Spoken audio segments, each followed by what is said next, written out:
You heard half So, what I said, they would appreciate it. I'd like to welcome everybody tonight to the City Council of the City of Escalon regular meeting of December 2nd. You wanna turn it down? Oh, There we go. jeez. And 19. Would you please join us in the salute to our flag? I pledge Allegiance to the flag of the United States of America and to the republic for which it stands, one nation, under God, indivisible, with liberty and justice for all. a roll call, please. Councilmember Merkin? Here. Councilmember Kremick? Here. Councilmember Lejeune? Here. Mayor Pro Tem Alves? Here. Mayor Swift? Here.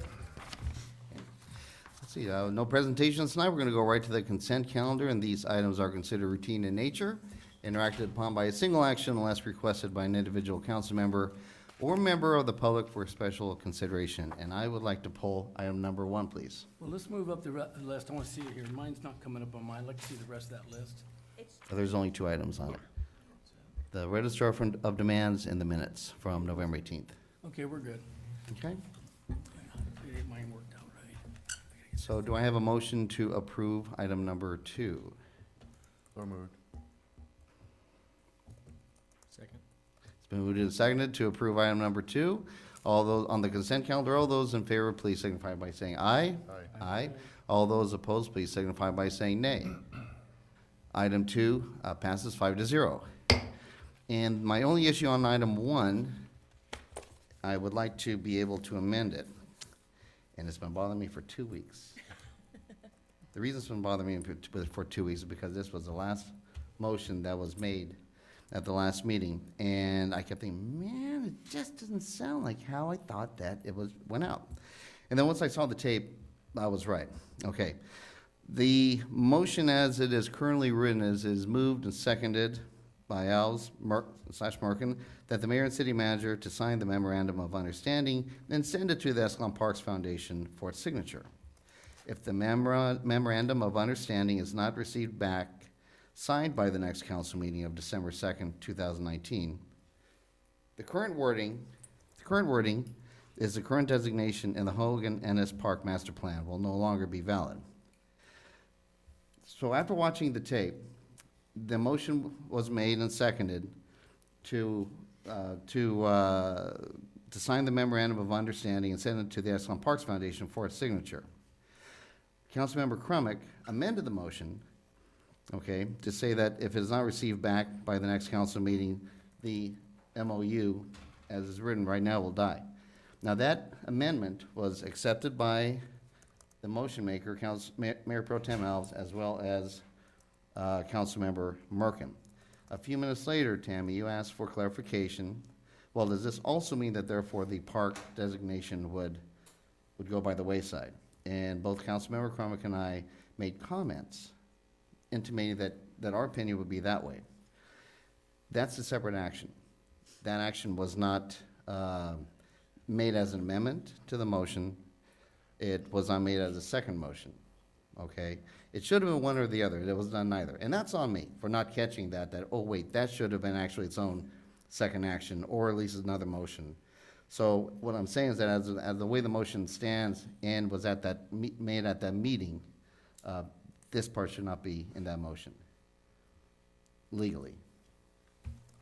Does anybody have any issue with that, or? So you're asking that the minutes be amended to take off the current designation in the Hogan Ennis Park Master Plan will no longer be valid? Correct. But should there be something, Yeah, the language stating the current MOU, either you want dies or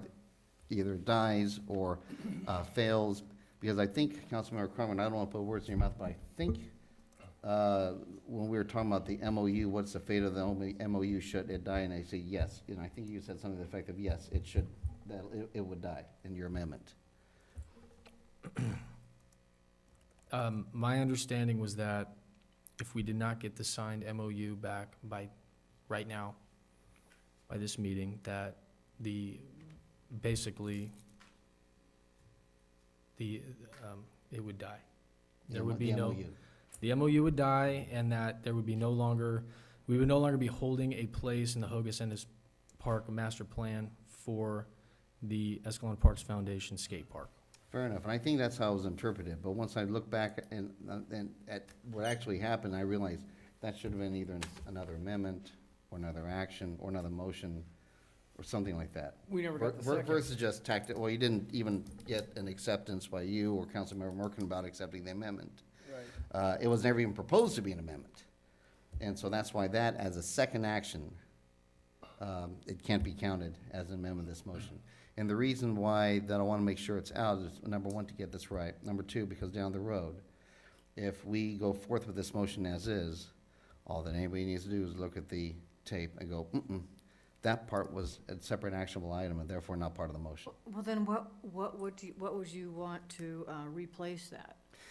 Yeah, okay, so it would go, it is moved and seconded by Alice Merkin that the mayor and city manager to sign the memorandum of understanding and send it to the Escalon Parks Foundation for the signature. If the memorandum of understanding is not received back, signed by the next council meeting of December 2nd, 2019, the current MOU process is invalidated. And the only reason I'm using the word invalidate is because it might be a little more diplomatic than saying dies. Can you say that one more, the current? MOU process is invalidated.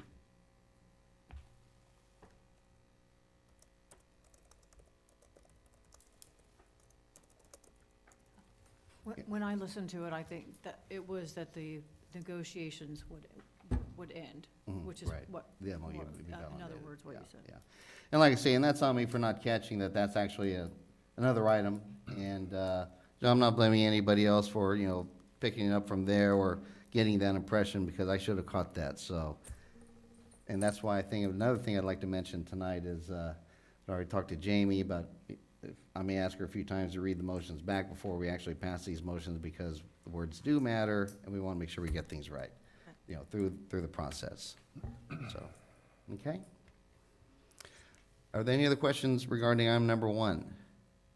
Do I have a motion to accept the minutes as amended? So moved. And do I have a second? Second.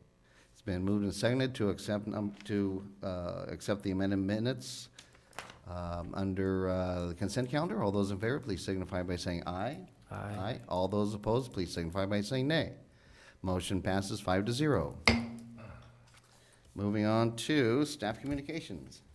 Okay, just a couple of, well, I have a few items. I shouldn't say a couple of items.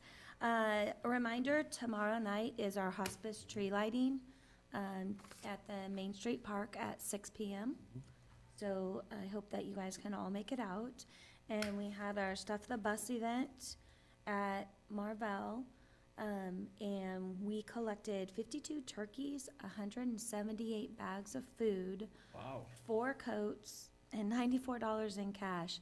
The bags of food equates to 3,575 pounds.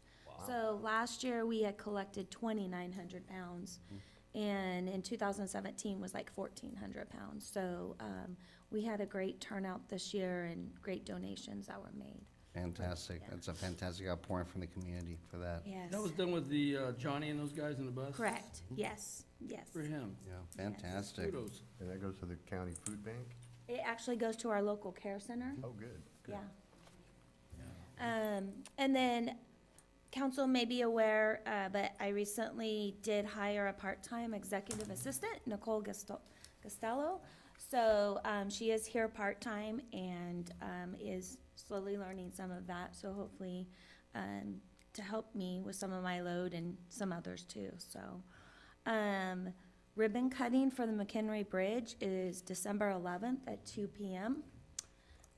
If you guys need more information on that, please let me know. They are asking for RSVPs on that. Another just note to the council, staff will be coming back to you for some changes to our municipal code, specifically regarding utilities. There is a new law, SB 988, that will take effect to us in April 1st of 2020. And it changes the guidelines of when what we need to do before we can discontinue services to utility Oh, I read customers. that. Yeah, I read that. It lengthens the timeline before we can do that disconnect. There's several more notifications that you have to do, including potential phone calls, to the customers.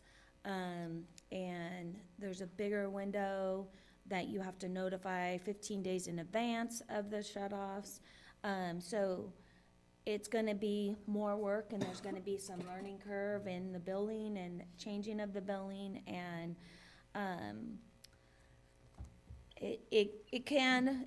has the potential of affecting, like, the cash flow within the water department too, utility departments. Do we have a chronic problem? We have some, yeah. On a Yeah. percentage basis, what do you think? It's pretty small, 5%. Okay, that's not chronic. But this could open the door for more. Because there are restrictions on who you can shut off and when you can shut them off, and, an additional payment arrangements, which we already do payment arrangements, but there are some additional in there. So just a heads up, that will be coming to you guys after the first of the year. We are doing our staff holiday luncheon on December 17th.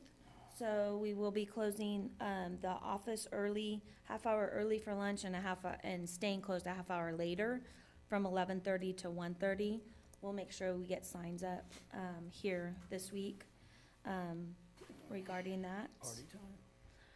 And that is all I have, but I know there's a couple over there. So, just to let you know, myself and the two sergeants will be attending some training in regards to de-escalation and use of force and high risk.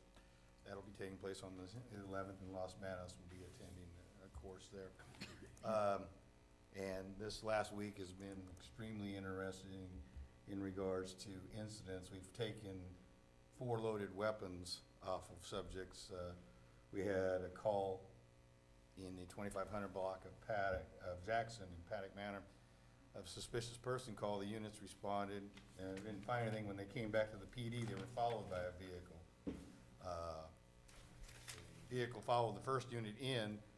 The second unit in caught up to the vehicle, was followed and made contact with it, and there was a male driver and a male in the rear seat, and the male in the rear seat had a loaded shotgun next to him covered with a blanket, and 2 more loaded shotguns in the back. And it couldn't give us a real good reason why. It's indicating he was being threatened, but wouldn't tell us by whom, and indicated he saw the units arrive, but didn't bother to flag them down, just to follow us back here. So everybody got arrested, and we got the 3 shotguns off of that.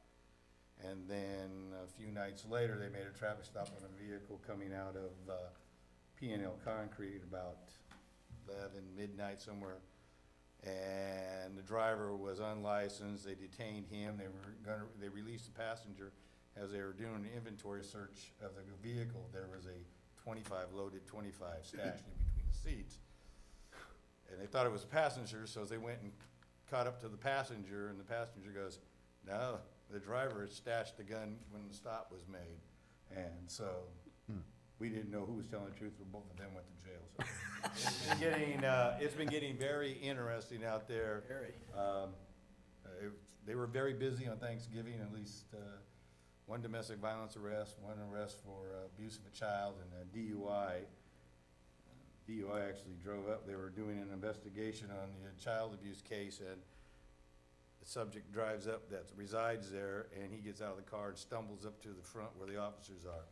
So they watched him drive up. So it's been getting very interesting holiday season so far. 'Tis the season. I have a question for Chief really quick. How's the staffing going?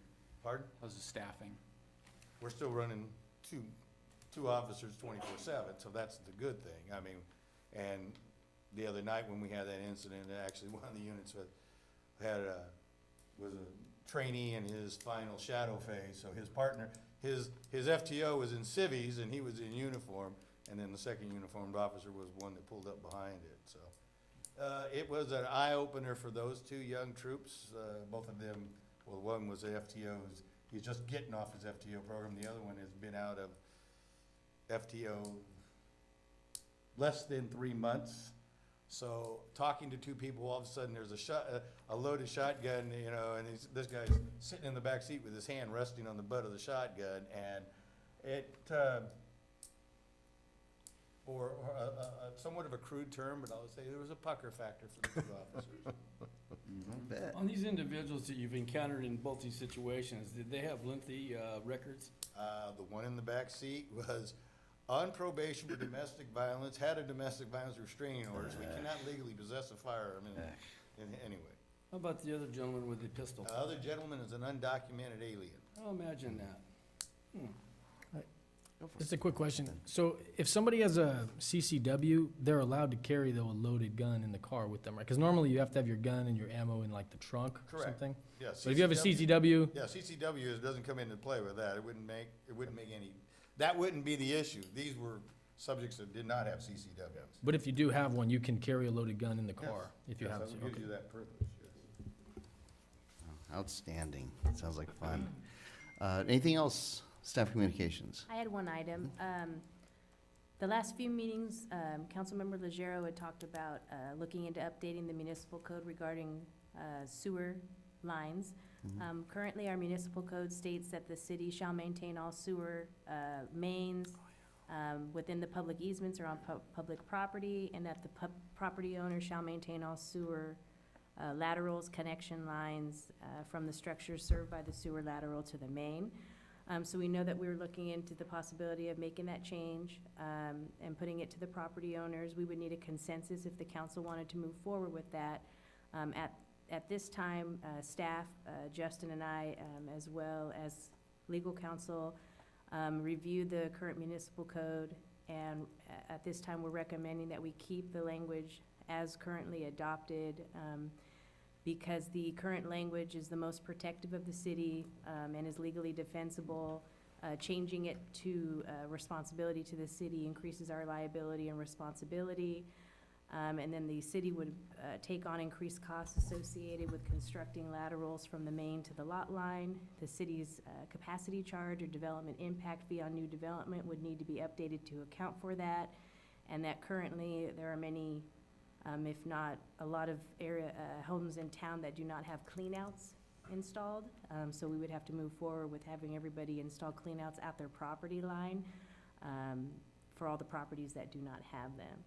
So we wanted to provide that information, have any discussion, and then if you still wanted to move forward with looking into this or updating the municipal code to change that, So letting you're, us know. you're looking for a consensus as to Whether or if not we do move want to forward. pursue, Yeah, go if we do forward. want to move forward with it. Okay. Another item that was brought up by legal counsel as well as currently the way we do things like with new development and new construction is that the developer comes in and they put in all the sewer lines and the infrastructure and all those items. And so when you're coming in and making it the city's responsibility, when we've already had a developer be the one to put them in, that process may need to be changed as well to reflect changing it from the property owner's responsibility to the city's responsibility. So there's a number of areas that would need to be looked into for making that change.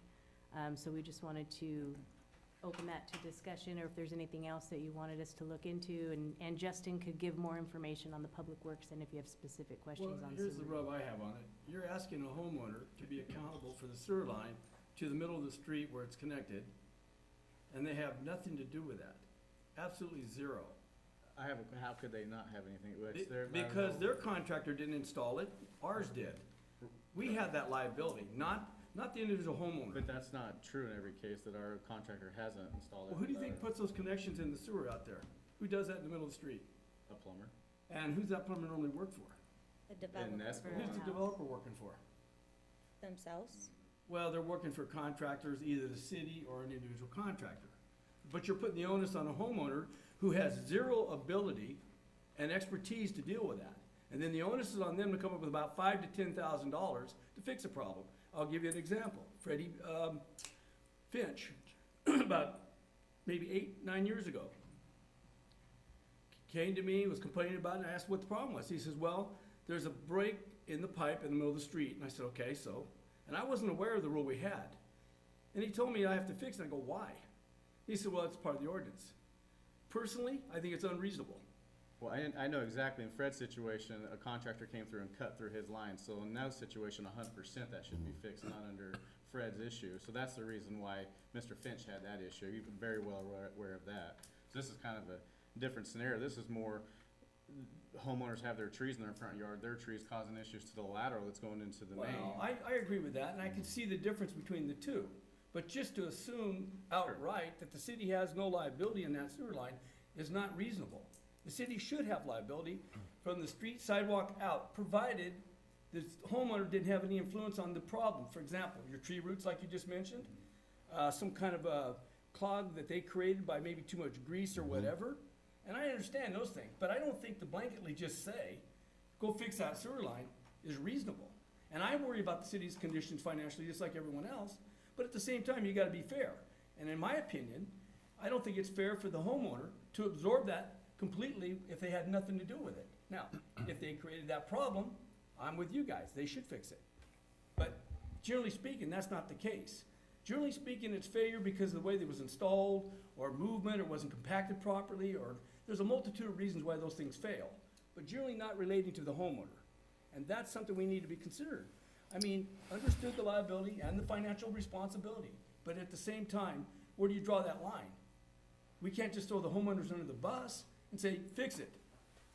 Would it be of some utility to maybe look at driving a consensus, so to look into this further with a provision? I know there's a lot of things in town that we have an arbitration process over, because, you know, like I say, it could be the homeowner's, fault, could be tree roots, could be settling due to a compaction issue when it was put in, so it could go either way, you know. It sounds like it's a little too simplistic to say it's always a homeowner's fault, it's always the city's fault, but we need to have something, some process by which we can determine where everybody's happy with it, third party, okay, yeah, this is the homeowner on this side, In or addition- this is the city on this In side. addition, if it ends up where the city finds that the homeowner is at fault, and they don't have the money to fix it, what happens? Do we fix it and then we lien the property? I mean, we have to consider those options as well. We've never had to do that before. Okay, well, we haven't had a lot of them to begin with. No, there's not a No, we lot don't get every a ton year, of and them. honestly, if we wanna narrow it down to whose fault, I mean, in the 13 years I've been here, I don't even ever think one hasn't been a true root issue at the main, or separation, and a line separating due to something in the lawn, so, I mean, Yeah, is there a desire to give consensus on the council to staff to look into this further? And not only that, but also look into a possible, either an arbitration process or some situation by which we can decide whose fault it is. Do we have consensus on that? I would. Okay, so you have direction. While we're on the subject, what about the sidewalks? Did you find I out? did follow up and have not received anything received- back, so Let probably me can't get- catch up I wanna- after the I wanna bring holiday. that up. Sure. We're putting sidewalks in left and right when we have development. So when there's not a sidewalk, we require the homeowner to put it in. The problem I'm having with that is that if we're gonna put it in, that's one issue. But to put it in when there's a pole in the middle of the sidewalk, or a bunch of poles in the middle where the mailboxes are, we need to rethink that. It makes absolutely zero sense to do that. I'd like to see us consider taking the sidewalk when it comes to an object like that, return it to the road like any other sidewalk does, and then go continue and then pick it up again. Let's make sure you got the mic close to you. Okay, I just think that those are Thing in a jam better, over here. I think they're better solutions than what we're doing now. I was over at the city hall, the old city hall today, and I looked at the sidewalk with a pole in the middle of it, and another one adjacent where they're gonna do it again. It just makes no sense. It's not practical, it's something we should look at a little more, with a little more concentration on practicality rather than code requirement. So it's just something I think we need to look at harder. Sure. There's a better way than what we're doing, let's put it that way. Okay, I'm good. Anything else regarding staff communications?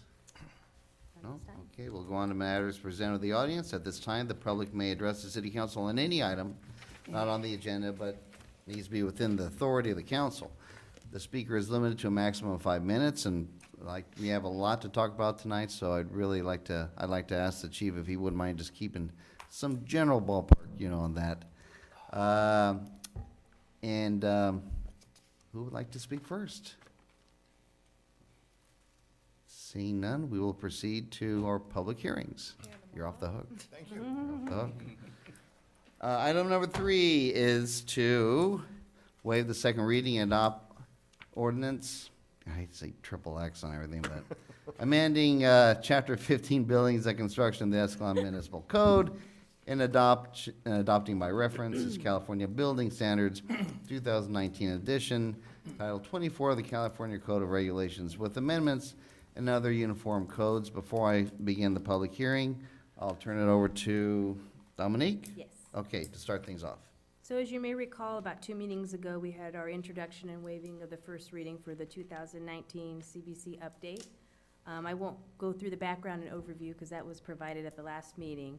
But the discussion portion, the 2019 CBC update is mostly energy code changes, including the requirement to install basic solar systems on all new homes with the intent to reduce energy consumption by an average of 53% and reduce greenhouse gas emissions 700 metric tons over the next 3 years.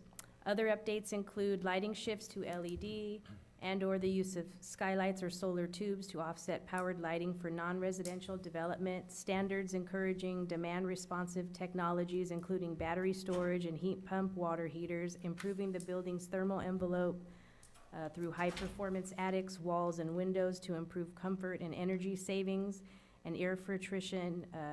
MERV 13 filters will now be mandatory, and HVAC systems, heat pumps, and cooling tower fans will have minimum efficiency increases mandatory. So since the last reading, or the first reading, I should say, of this ordinance, we reached out to a few of the local builders about a solar system requirement, and the inquiries that the city received regarding tankless water heaters and recirculation pumps. And for the most part, regarding solar systems, because they're mandated, the builders are making it work with costs averaging $7,000 to $10,000 per system, increased from what they're currently paying to build houses. The building industry as a whole has been aware that this requirement was coming since 2008, as the state's last 3 cycles of CBC updates, which were 2010, 2013, and 2016, were all adopted with the trajectory in trying to get California as close to net zero energy by 2020 as possible. These basic systems can range from 3 to 6 kilowatts, which averages around 40% of savings to the owner's bill, depending on the size of the system, the size of the house, and the system usage. The mandate does have exemptions for it if the structure is unsuitable for rooftop solar or over 3 stories tall, et cetera. In regards to the tankless water heater and recirculation pumps, which are currently not being required, the city can go above and beyond the building code and require them. Right now, they play into Title 24 requirements where you pick certain things and put them together to meet a certain Title 24 requirement for state law. Are they required in these new 2019 codes? To my understanding, no, there's still that flexibility in Title 24, and Mike Brinkman's here from CSG, and he can correct me if I'm incorrect, but it's my understanding currently, after talking to these builders, that they get, they have to meet a certain efficiency number under their Title 24 energy code, so they get to pick and choose which items they add into their housing to meet that number. So they're meeting the building code requirement, how they can with their processes and their stuff for the new houses. So in regards to the tankless water heaters and recirculation pumps, the local builder pointed out that those potential requirements can be costly and not meet the functionality of the home depending on the age of home, the floor plan, et cetera. Therefore, requiring them for remodels could be difficult and pose potential problems if not researched fully. In order to meet Title 24 energy compliance, the new homes under construction in Westwood Country include tankless water heaters and whole house fans as a standard, but do not currently include recirculation pumps. Their costs have increased with application of these standards, but not extremely. So they did mention that they are paying a little bit more to do it, but they're also meeting their Title 24 and meeting it how they can meet it, as opposed to being additionally regulated for doing it. The city's building inspector / building official recommended that if the city did move forward in this direction, that these updates apply only to new construction and not to remodels. In speaking with the builder in Westwood Country, they continue to focus on functionality of the house and how they meet their Title 24 energy compliance. And as I had discussed previously, they expressed that the city automatically making these requirements affects the flexibility they currently have and how they can meet the Title 24 requirements on their own. And they obviously would prefer the flexibility to additional requirements when they're building their bulk housing and buying things in bulk and that type of thing. So I did speak to Mike Brinkman with CSG, who's currently owner of the business that we have our contract services for building inspection and plan check review in accordance with the California Building Code, Electrical Code, Mechanical Code, et cetera. And to his knowledge, he doesn't know of any cities that have currently mandated those additional to the building code, both tankless water heaters or recirculation pumps. When you do want to do a process like that, you do have to provide a justification as to why you're being more stringent than the building code would be. So it would need to be something related either to topography, a geologic matter or a climatic matter. So we would need to look into that and make a finding in order to require those if the council wanted to move forward with that. Excuse me, Dominic, I'm getting a little lost. Now, this whole tankless water, it is not in this current building code. It's not, but it And has this is come, what we're it gonna be has come discussing up a tonight. few, we are discussing the building code. This was added because it has come up on a few different occasions. Okay. Wanting this, and I wanted to provide that information. That's fine, I just want to keep a separation between the Well, subject at Sure. hand and this Right, other issue. I have a Sure. question, though, with regards to the tankless water heaters. Yes. What is the idea behind that? Well, the tank, I mean, just higher efficiency. Higher efficiency? I Is mean, there any that's typically documented what they're proof? being. Is there any used. documented proof that it's less water consumption? I think it would just depend on, Well, I look at it this way, if I had more hot water, I'd probably use more. it's possible, yeah. Oh, I can tell you, a lot of people want those because of that reason, Mhm, because it's unlimited. As long as you got gas, you got hot water. mhm. And, so I'm just wondering if that's really an efficient thing to think about. I mean, and that's kind of where the builder's pointing out, like, they like to be able to pick and choose those items for what fits their floor plan, how they structure their houses, who they have building them, those types of things, they kind of coordinate all of that. So their option was to move forward with tankless water heaters, because it meets the functionality of the houses they're building. And then, as additional for Title 24, they added the whole house fan and stuff, because those are all efficiency matters that They're help good you get ideas. to that number, yeah. And so, but they didn't want it to be where if we move forward with that they would have to do it, because it may not help, it may not meet whatever floor plans they have going, because they typically adopt things on how far they look as- and what sells. As far as a so. remodel or any new home with a recycling system, Mhm, it's gonna save you thousands of gallons of water, mhm. which is gonna save you a lot of energy as well. So if anything between those two, I think it makes a whole lot more sense to have a recirc pump or a device that allows you to get the hot water across the house on demand, rather than taking 20 gallons to get to the other side of the house. Okay. And as a professional, I can tell you that is a much more practical way to deal with it, if you're looking to save water and energy. Okay. The other one, I have never seen to prove otherwise. But those two I know do, and I have seen the proof of it. Dominic, did we cut you off on your background, or are you Oh, there? no, I'm fine. So, also included in those items, or in the ordinance, we do have a few local amendments in there, which are additional chapters and appendices of the building code, mechanical code, plumbing, uniform housing, residential, and fire code. These would be utilized as tools or guidance in assisting city staff in making determinations and/or whether to require additional compliance on supplemental building or construction categories in the event that we do not have requirements for them in our municipal code. So some of them that I had reviewed were patio covers was an example. So the building code has a maximum height requirement of 12 feet on a patio, but we have a municipal code that says 15, so we would go with municipal code in that manner. But in the event that the municipal code didn't have a regulation, or it was something so specialized that we don't have an ordinance on it because it doesn't happen that frequently in town, the building code, we would be able to refer to the building code for guidance on that or as an additional tool. Okay. Well, again, I want to remind the council and the audience that we're looking at deciding if we were going to adopt the California Building Standards 2019 edition, and therefore it'd be amending our own Chapter 15 Building and Construction of the Escalon Municipal Code. Is there any other thoughts before I open up the public hearing? Yeah. And I do have Mike Brinkman here with CSG if you have any That's fine. questions related to building. One of my concerns is this, on the UBC upgrades, while they make sense in some areas, Mhm. they also don't address an issue of affordable housing. What we're doing on an every so often when we do these upgrades, we're taking that house and we're moving it further up that price range. So my question is, in a country, and especially this state, when housing is so hard to attain affordable, we keep shooting ourselves in the foot. So where are we getting any common sense in this thing? In addition to, by adding those amendments, all those things we talked about, they increase the price of that home, which also in turn increases the taxes on that house. So now we've got less of affordable homes and higher taxes. How does that reason? I don't understand that. I understand the suggestions. I think they're decent. But at the same time, where's the logic? So in a lot of the documents that I read when putting some of this information together, is the state providing documentation and cost-benefit analysis regarding long-term. They're not looking at, the next few years or something like that. They're looking at somebody's average 30-year loan and the cost savings associated with, it costs a little bit more to put that solar system on, but in the 30-year span of you owning the home, you're gonna save 60 to 75% in energy in the long run on the house. And that's what they're playing in their mind.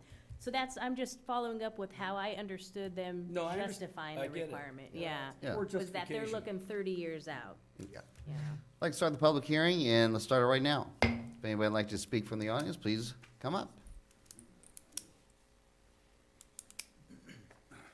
I've got a presentation here. Kurt Danziger, 389 Noni, and I appreciate what Councilman Alves, Mayor Pro Tem Alves said.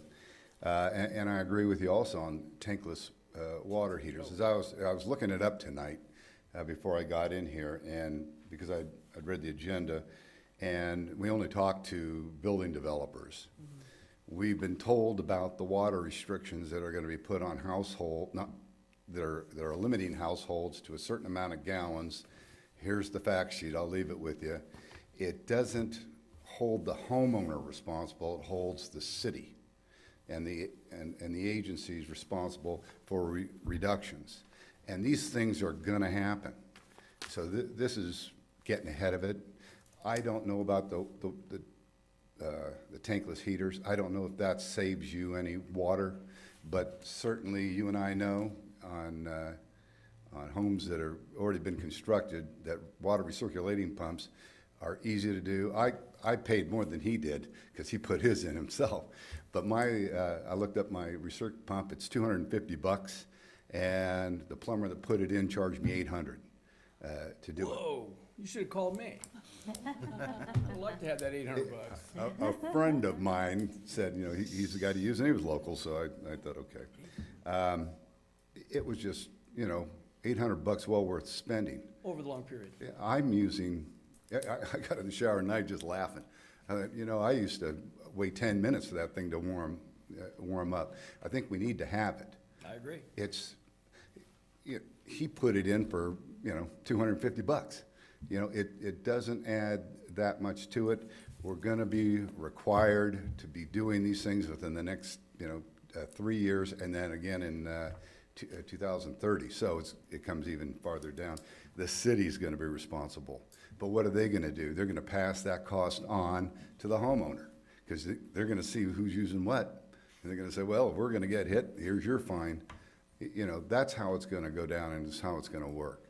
So, again, I'll leave you the fact sheet, and, you can look at it from there, but I think it's a good idea to put them in. I think remodels are absolutely the way to go, because I did it to mine, and it saves the city a lot of water.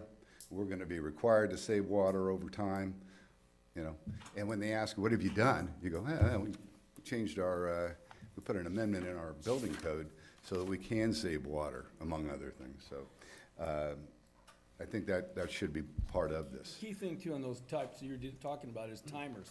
If you leave them on 24 hours, you're gonna lose more energy than you're saving. If you put them on timers, set at different times when you're gonna use them, that makes a whole lot more sense. Because if you're continually cycling water, the heat's dissipating. But if you put them on when you're an hour before you start, they're right there ready to go. And I'd go one better. Mine has a timer, and it's like the old Christmas timer Yep, outside identical. with the deals. So I set it up for 12 hours. There you I'm gonna get up at 7 o'clock, I'll run it to 7 at night, and then I don't have to worry about it when daylight saving times come or not. I don't even touch it, just let it go. So yeah, it's there, yeah, there's no point in having it when you're not there, and you can turn it off if you want, if you're gonna be gone. No, they're excellent. And so I don't think there's a downside to them. Yeah, may I ask a question? Ann and Dominique. Now, with the amendments, is this one of the amendments that we're talking about tonight? And that's possible of watering of, or neither new Tankless and construction? recirculation? Yeah, is that one of the amendments we were talking about tonight? Because I didn't think it No. was. No. No? That Okay. would Well, be a this is an issue consensus. of, whether the city wants to require recirculating pumps as part of their building code. And the way that I read the health and safety code, you can check with Mr. Brinkman, but you couldn't add that to your building code requirement, because in order to make it more strict than it is now, you have to make a finding that the change is reasonably necessary because of local climatic, geological, or topographical conditions. So we can do this as a possibility down the road? No, what- Or, I just want to make sure that we're not, is this one of the amendments we're talking about tonight? No. No. I didn't think it was, but, But this okay. would be an additional item that we would have to move forward on, You seeing would- if we were you would- able to do it, because we need to provide a justification for why we are being Sure. more stringent. than You would at least want to have, okay, You have to okay. do it Yeah. separately. We have to do Okay, it yeah, separately. that's all. I just wanted, No, I But know. yeah, it was And- provided and in at our here last as meeting, additional. we had Confused. SSJID up here talking about the GSA. yeah. And we're gonna be a partner in that, and there's gonna be requirements of all of the different agencies in there, and one of them's gonna be reduction. Yeah. This is gonna, you're looking at ways to justify it, there's a justification. It's geological, because all the water's underground. You can find any way to justify anything, but this is a particularly good idea, long-term. It's gonna save the city water, it's gonna save the homeowner, and it's gonna meet our responsibilities down the road. I mean, it's win-win-win. It'll give us the credit. The one thing you have to worry about more than all that is you have multiple housing issues. And see, they don't have separate water meters. That's a problem.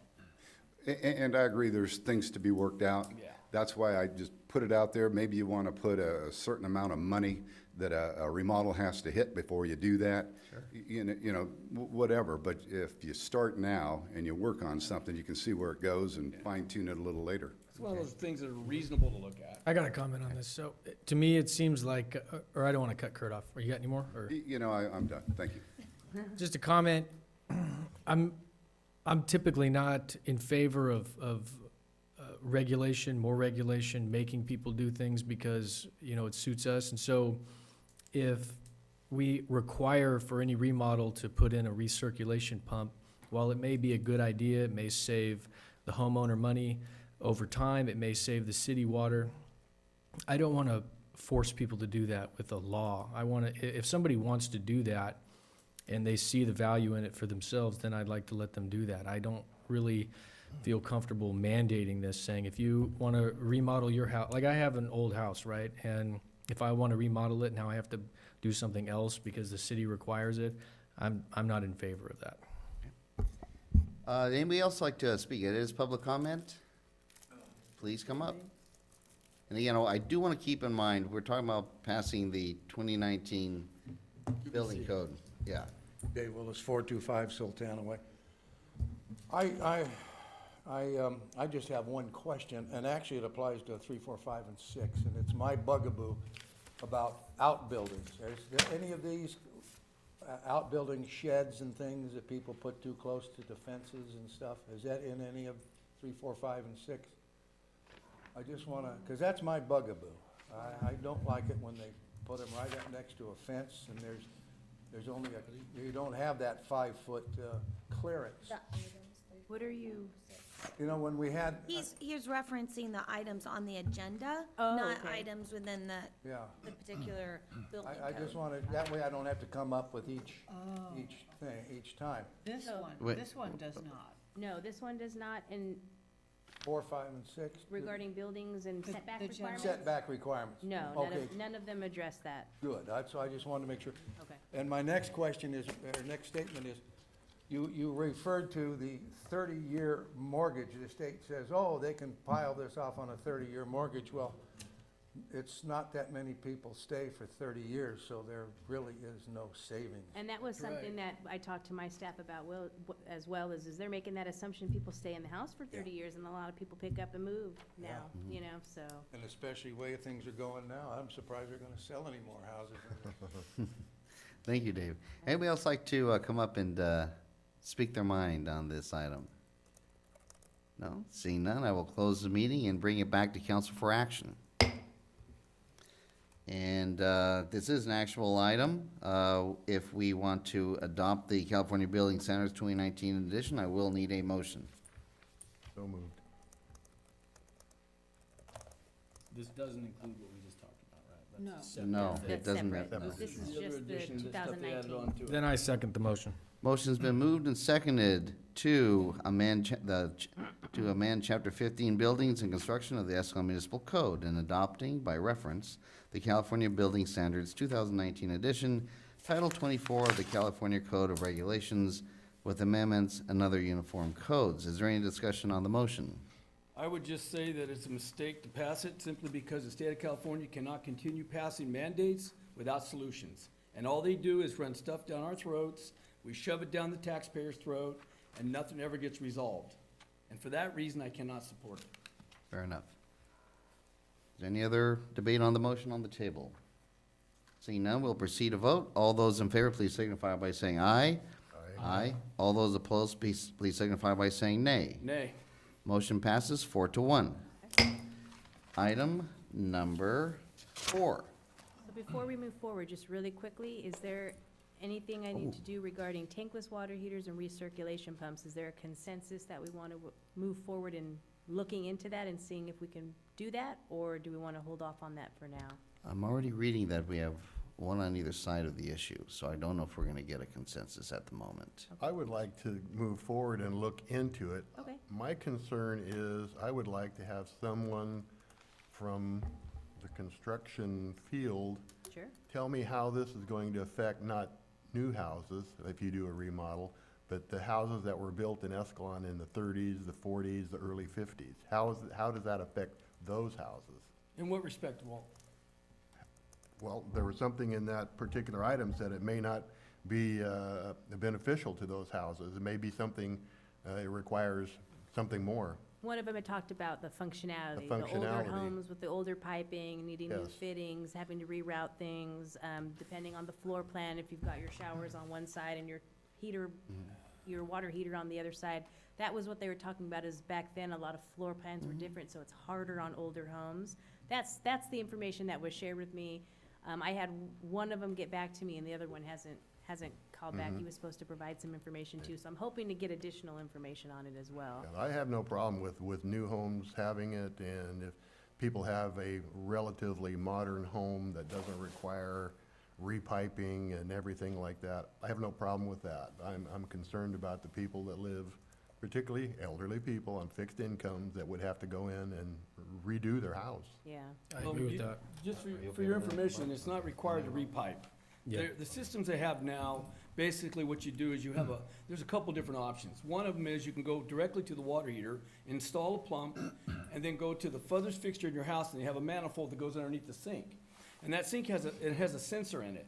And the way it works is that it talks to that pump on the water heater. So when that water temperature drops, it sends a message through the water lines to the pump to turn on. And what it does then is it pushes the hot water on the cold side, on the hot side, forcing the warm to cold water to the cold side and achieving your hot water on the spot. Has nothing to do with repiping anything. Okay. It works almost in any house, and there's different applications. That's one. There's another one that's called Lang, and it goes underneath the furthest part of the house in the furthest sink, and it pulls the water from the water heater to that spot. So one pushes and one pulls. We might be able to get a new consensus on, Is that it? Is that particularly regarding the recirculation and not the tankless? Those are both with tanks. So he's talking about recirculation Yeah, pumps. so you're talking about the recirculation pumps Yeah. only. See, with the tankless, I'm not sure how that's gonna work. And that may have been where the repiping, Well, you'd have to have another line, yes. This is my thing is, so if I want to remodel my house and we do get to that point where we require recirculation pumps, $800. then before you can get your building permit pulled, you need to make sure that renovation is in there. Is that basically how that would work? That you comply with that? Yeah, depending Ordinance. on how we would set it up, To, which, to me, that is putting an additional cost on somebody's home that they maybe didn't want to do. Maybe they don't want a recirculation pump, and now it's gonna cost them an extra $1,000. And so, to me, that's where the problem lies. Do That's what we, we just did, Pete. do we have a consensus to explore this with new construction? Yes. can explore it with new both, Okay. or just recirculation pump for new construction? Yeah, what do you Either think? one. I Well, think and just Both? back to, Okay. in a new house, you would have a new line put in with the new construction at the time. What we were just discussing now is for remodels. Okay, But if in a new home, they run a separate line that creates a loop, and then you put your pump in there and it's already built into the system. Yeah, I agree with Councilmember Crumick. I have a little bit of trepidation requiring that in remodels. But with the new construction, it might be a little cleaner. And if we do have a consensus going forward regarding exploring this with new houses, do we? oh, yeah. Yeah. I agree that we should be exploring it, but we should also be looking long-term, because Kurt's point is well taken. What's the benefit to the city? What's the city gonna have to do to manage our water consumption over time, plus the benefit to the wastewater treatment plant? So there is a benefit to the city if we move forward on something like this. I prefer to see it incentivized, though, to give the homeowner a reason to do this, Yeah. because it Beautiful. pays back to the I city. could go with that. So that's, I think There we should we be go. looking in that direction. Well, the other thing is, you can't keep building houses unless you got water. Right. So, I mean, if you're gonna ever do any building of any houses, you're gonna have to weigh how much water we have to put out there. And this is one way to mitigate some of that.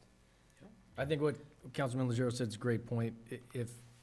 If you want to require it, great, but make it an apples to apples where the homeowner will benefit, Is that- incentivize them. Is that, so, like, for new construction, potentially make it required, and a remodel would be incentive? Sounds How about does everybody right. feel about that? You're adding more cost to that new home, less affordable. Well, they have to do do not wanna something require in it on there the have to for meet their their Title Title 24 24. anyway, Yeah, so- meet that efficiency number. Well, if you have to meet the efficiency number, I guess they can do it that way. So the consensus, I want to give something very clear to staff. Required on both, required on new, and incentivize on remodels, I would go or incentivize on both? Well, I would lean towards incentivize on both, because to maintain the flexibility for the developer. That could be done by some sort of agreement between the city and new construction, new builders, to try and get them to install these components at the time of the construction. So I think we just need to kind of look at, first of all, how do you incentivize people to do it? Because it's good for them and it's good for the city. And the real benefit is to the city in the long run. But then, if there's other factors in there, Title 24 issues and that kind of considerations, we should be looking at those alternatives too. Okay, But you're gonna be talking to builders along the way, I imagine, so yeah. I'm sure they'll have some good ideas. And that might actually help refine the thing once you start talking to more and more people about it too. So the bottom line is consensus to pursue the issue Will do. further. one other thing to keep in mind with a tankless water heater, if in case of emergency, you have 0 water reserve. With a water heater that's in a house, true. and if there's a major problem, you got 0 water. At least with a tank, you've got 30 to 50 gallons of water in your house. That's another reason people argue both ways on those things, because of that. And I'm not sure you can do recycling with a tankless. That's another thing you might wanna check, because you're not gonna gain any more efficiency other than the fact that you're burning, your heat and water as it's taken. Okay. Which, by the way, that's at a lot more BTUs than warming it and then heating it. Okay. So that argument needs to be weighed out. It's not suggested to marry them because of the flow differentials. Yep. The recirc pump uses less water pressure than the tankless does, so they don't put them together. Well, how are you gonna recirculate a tankless water heater? What are you gonna recirculate? There's no water in a tank. And Dominique, when you do bring this back with more info, I'd also like to see what ideas we have for what that incentive would be. Okay. New car. I have a feeling we could talk about this all night over the water cooler and so let's move on, if you don't mind, to item number 4, please. And who would like to handle that? Sounds like That is Dominique. mine as well. Yes, a general plan. Sounds like it's all you. Go for it. Let me just, okay. Oh, by the way, Mike, thank you very much for coming tonight. Thank you. Okay, So this is adopting resolution XX-19, amending the general plan to adopt the general plan amendment with focused updates to land use and safety elements to address the requirements of California Code Section 65302G and 65302H. The state law mandates that each jurisdiction upon their general plan to address climate adaptation, either upon revision of a local hazard mitigation plan or beginning on or before January 1st, 2022, fire hazards upon revision of the housing element after January 1st, 2014, and environmental justice upon adoption of 2 or more elements concurrently after January 1st, 2018. The city's general plan was last amended in November of 2016 to update the housing element. It is noted that the housing element is being updated concurrently in the next few items after this one. With this update to the land use and safety elements, we do have Beth Thompson here available. She's going to provide a short presentation. I know she doesn't want to go into a lot of detail because this is something that the city's been working on since April. We've had a few workshops, we've had some get-togethers, we've had a lot of public outreach. So she's just going to go over some items and explain to you the updates that are mandated and how the city is doing in meeting the state's requirements for this. Could she also address the impact, the financial impact? Briefly, we did not do a fiscal analysis. Interesting, why not? I'll get into that. Let me go through the, and by the way, I'm presentation sorry, Ann? Is here. that- And I'm Beth Thompson with Beth, I'm DeNova Planning Group. Beth, I'm so sorry about that. Hey, by the way, I'd like to thank everybody who did go to those workshops. The workshops were well attended, so Did thank you have very good much turnout, for yeah. attending them. Beth, take it away. All right. So this is a very focused general plan update. As you know, your general plan has about 8 elements that are required to be addressed under state law. And this is addressing limited updates to the land use and safety elements to address some requirements that the state's placed upon cities and counties when updating their general plans. So we're addressing environmental justice, climate adaptation, and then some minor cleanups to your safety element. In terms of addressing environmental justice, the state focuses on whether or not a city has a disadvantaged community, either within the city or within your sphere of influence or general plan planning area. And state law is very specific in terms of determining whether or not you have a disadvantaged community. There's first a CalEnviro screen tool that maps every census tract in the state and identifies, basically rates and ranks each census tract on a number of population and health factors, as well as pollution and environmental factors. And any census tract that's in the in the upper 25th percentile, so anything that receives a rating higher than 75%, is considered to be a disadvantaged community. And then there's a separate criteria that also looks at any low-income communities that are disproportionately impacted by environmental concerns. In looking at Escalon, you do not have any low-income census tracts in the city or in the surrounding area. However, when you look at the CalEnviro screen tool, you'll see, and this is just a quick map of the 2 census tracts that affect the city and the city's planning area. The core portion of the city is not considered a disadvantaged community, and that's the majority of the area within the city limits. The red area that surrounds the city is a much larger census tract, and this encompasses the very southern leg of the city. So there is a portion within the city limits that's within the census tract, and then it also includes areas within the city sphere of influence, as well as the general plan planning area. And this area is identified as a disadvantaged community, and the CalEnviro screen rated it this way due to the number of environmental issues within this area. So there aren't a lot of health burdens in this area, but it does have water contamination issues, some toxic release sites, and air quality, and then also 303D impaired water bodies. So there's a number, and this is all, you have a very detailed white paper that's part of your packet. It's not included in the general plan update itself. It's just some background information that identifies all of the criteria related to environmental justice and disadvantaged communities. And it goes into detail for each of the factors that are affected in the city and that specifically pertain to this disadvantaged community. And so I won't go through each of those in detail. We'd be here for a long time. But I'll quickly go through how we've addressed this in the city's general plan update. And so we understand there's a very limited number of residences within the disadvantaged community that are within the city limits. And when you look at your city's general plan, the majority of the area that's within the disadvantaged community is identified as industrial or other non-residential uses. There are limited areas identified for future residential use within the sphere of influence to the north, both low-density residential and medium-density residential. So, as you are going forward and making decisions and looking at land use, infrastructure, circulation improvements, there's a number of ways that you can address the potential to ensure that the concerns of disadvantaged communities are equitably addressed, and then also to reduce the potential to disproportionately burden any sensitive populations through your land use decisions. So, in the land use element, we've added section 7.6 titled Environmental Justice. So we did not create a standalone environmental justice element, but just folded it in with a few brief goals, policies, and action items to succinctly address this. So in some cities, you'll have a very large document that addresses this, and those communities probably have a number of disadvantaged communities and a greater breadth of concerns related to those communities. Your concerns are fairly limited, and so we tried to reflect that in the revisions that we've proposed. So in terms of looking at land use and the city's ability to address pollution effects on future land uses and the effects of future land uses on existing residential uses, we've added a policy to ensure that future planning decisions consider the effects on health and well-being of the community, addressing disadvantaged communities to ensure equitable distribution of amenities and infrastructure, as well as to reduce adverse health impacts. Related to community health, we've included policies to encourage stores, markets, and schools to provide nutritional food choices, so just increasing access to healthy and nutritious foods.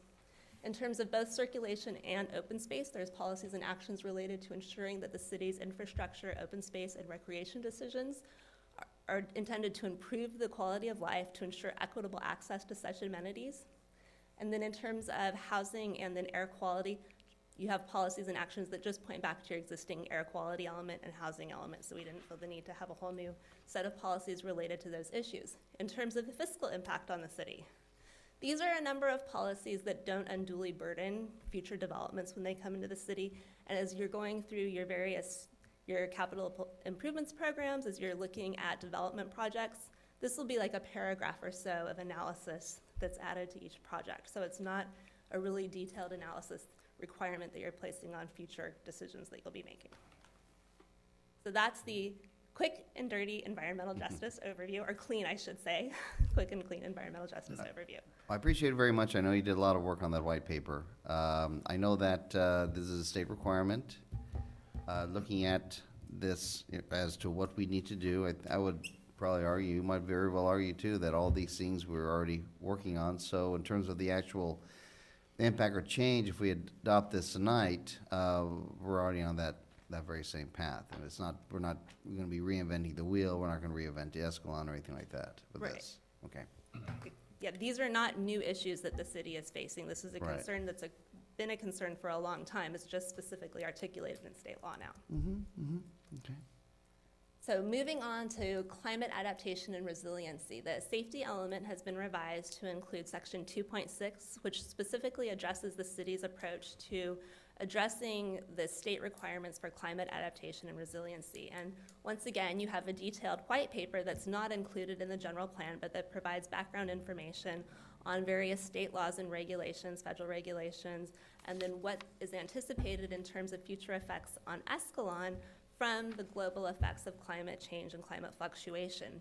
In looking at this, I don't have a special degree or modeling program that I personally develop and go through. The state has been great. They've developed a Cal Adapt modeling tool.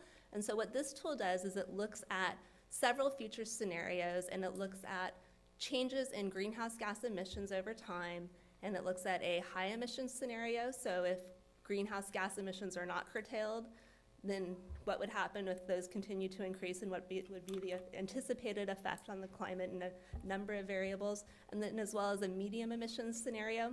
So this is all addressed in the white paper, and basically when you're looking at concerns related to climate adaptation, one of the biggest concerns is sea level rise. You're not a coastal community, you're not on a delta, you're not adjacent a river, so you're not necessarily going to have significant effects associated with changing tides and sea levels, what you will likely experience is, and I've included a couple of little charts up here, but potentially an increase in extreme heat days. So you might have more high temperature days where if you have elderly and sensitive communities, they could be disproportionately affected by extreme temperature days. There could also be the potential for increased intense precipitation events, and then also the potential for some increased drought events or more fluctuation in your water supply availability.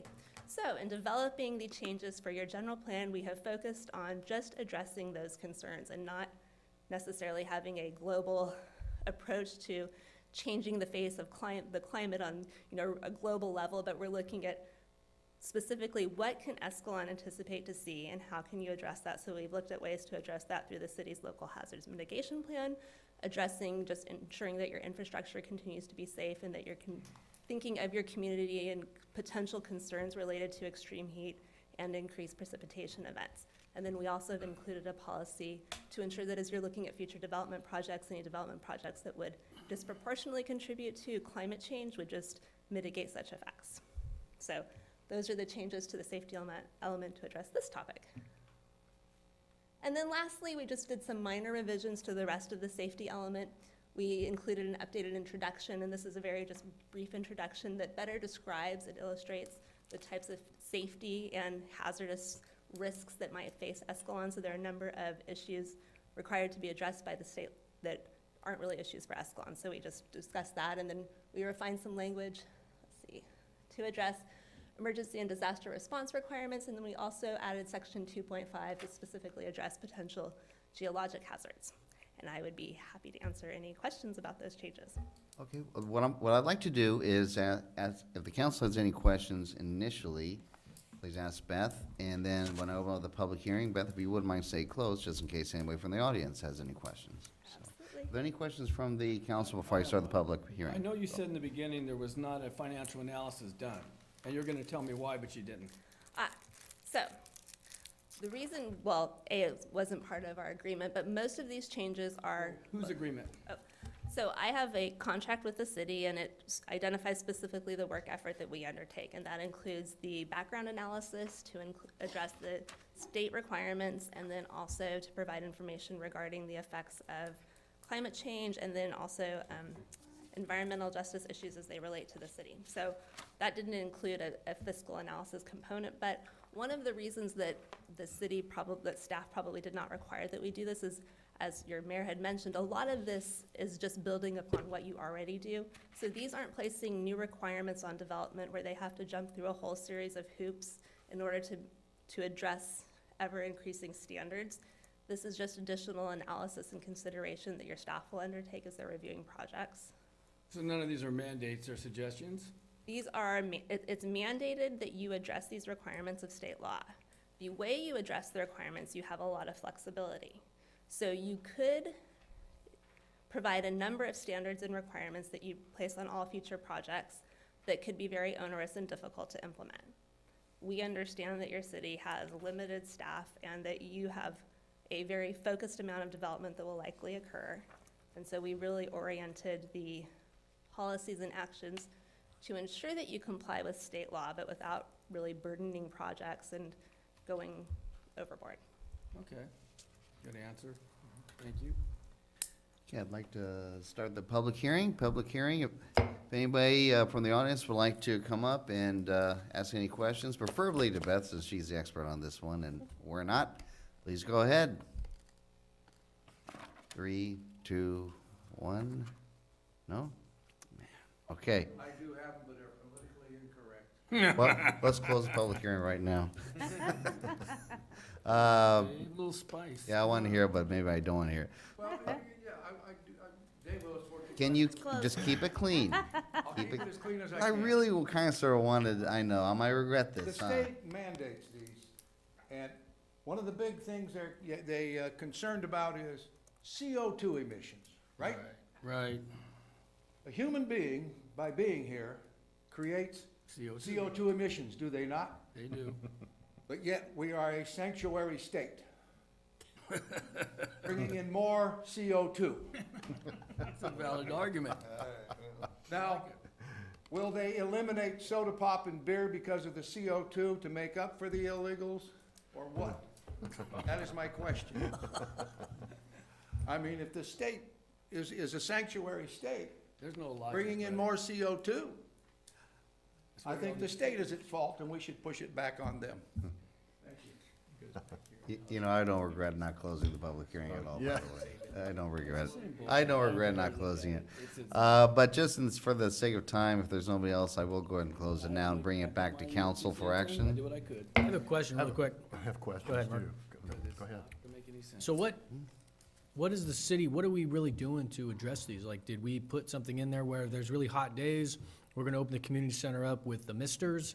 Or what is the, I mean, what do we do, like, Are you really? How actually do we doing- comply with this? If I can try to address that, if That's hilarious. Operation Emergency Services identifies hot days, they do cooling centers, and they put that information out, and we can set up various areas. And we're doing that because the state is mandating We us. already do that now, just Good now. We do it now yeah, for the community. because we care about people if I'd they're. like to think that's why we do it, yeah, because we care about people. Right, okay. We just don't want bodies So this of girls. document's more project-oriented, so as projects come in, if those What kind of projects? items relate to that project, then we have guidelines in our housing element or our general plan that we would utilize in approving a project. That's what so Yeah. what kind of project would come in, like a housing? Well, this would thing? be reviewed on, you know, any project that has that impact. So if you have a project coming in, a new subdivision. Okay. And they're building additional housing. Right. So yeah, then you're gonna go through your housing plan and you're gonna look at the type of housing, single-family residential. So we'll go into the general plan. Right. Review anything having to do with the residential zoning district. And then we would go to our housing element to go through, you know, the types of housing we want, our RENA numbers and that type of thing, and use them as guidelines to apply to the project. So then the developer would, you'd tell them, but you have to make sure you include these in your thing is this stuff. As condition, yeah, and because it's Whatever this guidelines, we could provide a certain level of flexibility to our advantage at this point, because they're guidelines at this point, they could be negotiated to work for both parties, but we emphasize the more important aspects, Yeah, which would be the I gotta agree with environmental. Dave on this. This just seems like a nonsense thing that the state is sending down, you know? A lot of it is. What comes from the state. This ain't the Gosh. last of it. Walt? Excuse me, Councilmember Merkin, should be official, you. Sorry, you have a question. Page 11, Table 3, it has a list of hazmat and toxic sites. Most of those appear to be gas stations, but a couple of them jumped out at me, and after thinking about it, I couldn't come up with what they were. One is identified as Pete Augusto, Arthur Road. Now, is Mr. Augusto a toxic? So that could just be an agricultural property or industrial property, and he's the applicant. So those first sites where it says permitted UST, that just means that they have an underground storage tank on their site. Okay. And so sometimes that's as simple as having a gas tank on their site that serves a private development. And the other one is right underneath. It says residence, 1336 Escalon Avenue. Cleanup program site. So that is a site that has had some kind of water contamination, and it's a residential use. And so we can provide more detail on that, but generally, we've identified these sites that are within, and we've highlighted the ones that are within the census tract, so you know the location of the site.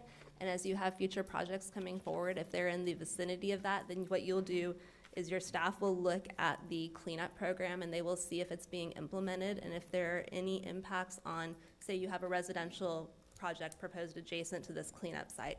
You would look and see if they're implementing all of their cleanup requirements, and if there, say, is an underground water plume that would affect the, you know, that has toxic materials that could become like vaporous gases that could affect future residents. So you would just look and see if there's any impacts. Okay, I'm just curious as to what's at 1336 Escalon Avenue. Yeah, I saw that. It's actually the small house next to McDowell Davis, between the youth center and McDowell. That's right. There's a little Yeah. tiny house Are you right talking about the hotel? Nope, Little White House, Little White House Little between, White House. Little White House. Oh, that's old Fisher's whole house. Yep, Donnie Fisher's house. Yep. Oh, interesting. And there's, Donnie doing? is it Matt, possibly related to the business next door? possible. It could be. We would have to look at it to see the exact cleanup issue that's being addressed. That's my best. Okay, all right, thank you. I forgot about that house being there. Okay, ultimately, this is an actionable item, so keep that in mind, council members. Are there any other questions to Beth, or are there any other comments before I will be asking for a motion? Okay, seeing none. Again, this is thank you very much, Beth. And I do need a motion for this item. I move to adopt resolution number XX19, amending the general plan to adopt the general plan amendment with focused updates on the land use and safety elements to address the requirements of California Government Code Section 65302G and 65302H. Second. Motion's been moved and seconded. I think everybody just heard it. By the way, this is the exact motion that's on your agenda. So is there any debate on the motion on the table?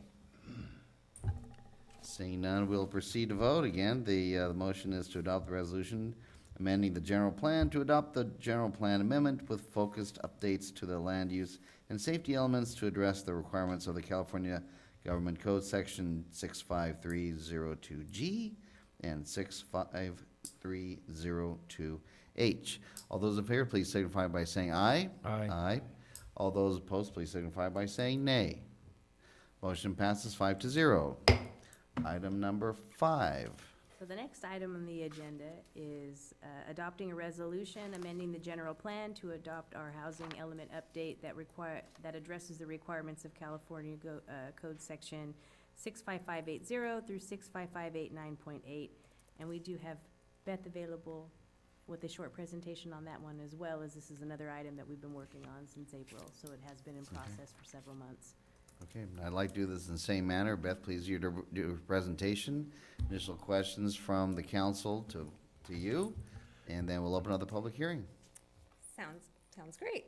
So the housing element, and as you are aware, the housing element is one of the elements of your general plan, and it is on a different cycle than the rest of your general plan. So every 8 years, the housing element is reviewed and updated. In this case, you're doing a mid-cycle update, so a 4-year update.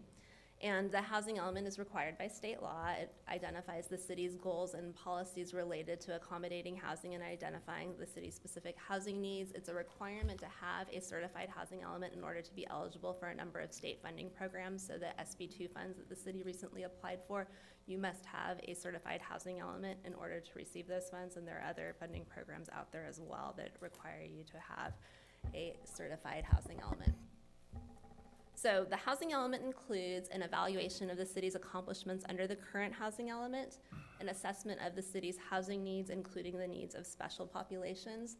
It addresses constraints to housing, both governmental and non-governmental, and those would be in terms of governmental constraints. It addresses the constraints at the state and federal level briefly, but it really focuses on constraints that you have the ability to remove or reduce when you're considering housing approvals. It addresses resources available to the city for housing development, as well as resources available to a number of the special needs groups. And then it includes a housing plan, which identifies the city's goals, policies, and programs to address the housing needs that are enumerated and stated in the housing element. And I will not go through the entire housing element. It's a long document with a lot of data and makes for exciting reading, but I'll touch on a few of the highlights. And so as part of the housing element update, we held a couple of community workshops in July, 2 community workshops in July. We had a community survey that was available via the internet and could also be filled out at City Hall that was out in July and August of 2019. And then we also had several opportunities for public input on that draft housing element. It was available for public review from September through October 2019. The Planning Commission held a workshop where the Planning Commission reviewed the housing element in detail in October. The public was invited to attend and comment. And then in November, the Planning Commission held a hearing, and it unanimously voted to recommend that the City Council adopt the housing element. And the housing element has been revised to address both the comments provided by the state, the Housing and Community Development Department, as well as public comments and Planning Commission direction received during the review process. When we went out to the community to identify what the city's concerns and residents and businesses' concerns are related to housing, we heard repeatedly that there is a need for more senior housing in the city, that there is a need for senior services. overall needs for human services, as well as addressing low to moderate needs for the elderly, ensuring that dependable transportation to regional destinations is available, providing for more affordable housing opportunities, including assistance for first-time homebuyers, and then also just continuing to plan for growth in general. When we asked what some challenges were that faced the community and when accommodating housing, we heard that funding was one of the big concerns, also addressing the city's infrastructure needs and the city's limitations on growth, the price of land, as well as the lack of available land for housing, and then just overall market pricing were cited as challenges that the city faces in accommodating and new housing development. In looking at the city's housing allocation, so you receive a regional housing needs allocation. The state gives each council of governments a large number, and then that's the countywide housing allocation, and then each city and the unincorporated county receives what is determined to be its fair share of housing needs, and those housing needs are broken out by the lower income groups, so extremely low, very low, and low income households, as well as moderate and above moderate income households.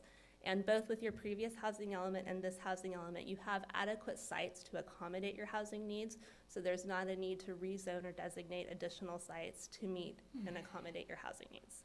So sometimes when you have a housing element, you'll have policies that require you to go and rezone a number of sites, and that is not the case there. You have adequate land, you're in good standing in terms of your sites. In looking at what the city has accomplished since adoption of the last housing element, to date, 7 moderate and 37 above moderate income units have been constructed towards your 5th cycle regional housing need allocation, an additional 9 moderate income units. And the moderate income units are affordable to the moderate income by virtue of either the market sales price or market rents. These are not subsidized or restricted units, but we've just looked at what the going rental rates are or what we would anticipate the sales price would be. So that's why they're considered to be affordable to the moderate income group. And then 6 above moderate income units have also been approved or permitted. In looking at the city's implementation of your housing programs, you've been doing a good job. You conduct an annual public hearing to receive input from the community related to the city's housing needs and public service needs, and you do that as part of the Community Development Block Grant and Home Funding Plan that you do at the spring of each year. And then the city's updated the zoning code to address a number of requirements from the previous housing element. And then the city's general plan and zoning just continues to be appropriate to accommodate your arena. So you've been implementing your housing element and doing a good job at that. In looking at the change, so some of the revisions to the housing element focus on just updating a lot of the demographic data in order to just have a current picture of what the city's population, housing characteristics, employment characteristics, and needs are. And then we also, when we look through the governmental constraints, we identified a number of changes to state law. As you know, the state is constantly looking at new ways for cities to continue to accommodate and encourage housing. And so some changes to the law have required the city to include additional programs in your housing element. So let's see. Program 2.6 is a pretty straightforward program that was added, and that would remove conflicts in the zoning code related to the planned development zone. And that's just to reduce some internal conflicts that are currently within the zoning code, and then also to reduce subjectivity in the site plan review process. Some of the language in state law related to ensuring that you have adequate sites and are accommodating housing is to ensure that when you have subjective language in your findings requirements for housing projects, that you're either providing more straightforward language that's not subjective, or if you have subjective language, that you're illustrating and describing what you mean by that language so a developer can come in with a clear understanding of what's expected. So we have a policy or an action that would address that. Program 2.7 has been added, and that would implement a number of state housing laws related to streamlining housing approvals, accommodating low barrier navigation centers, and supportive housing and accessory dwelling units. And these are all just specific requirements of the law, so there's not a lot of discretion at our level in how you implement these programs. And then we added Program 2.8 to monitor the city's housing fees to ensure that development is not unduly constrained by your fee structure. One of the things the state noticed is that your fees tend to be higher than some of the other local jurisdictions, and that's generally because you have a number of water and wastewater constraints that you've been working to remove, and so your fees reflect that.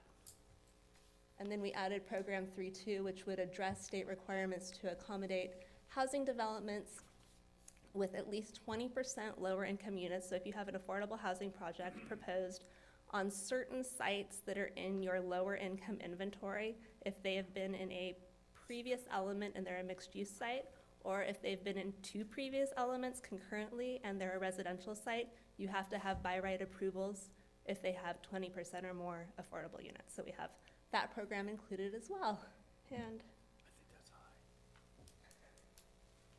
And this would be a project that comes to the city with that level of affordability. Typically, you're not going to see that unless they're receiving some type of subsidy.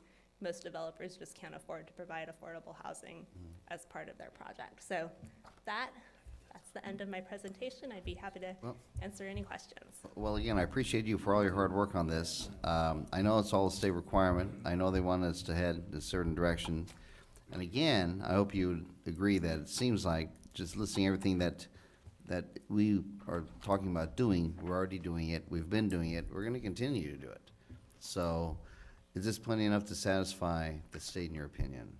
Yes, and so the state has reviewed it, and they have provided the city with a letter that if the housing element is adopted in its form, that we had made a number of revisions during their review process, and all of those revisions were adequate to satisfy their requirements. So yes, as the housing element as you see it is adequate to satisfy. Very good. Are there any questions from the council before I start the public hearing? I have a question.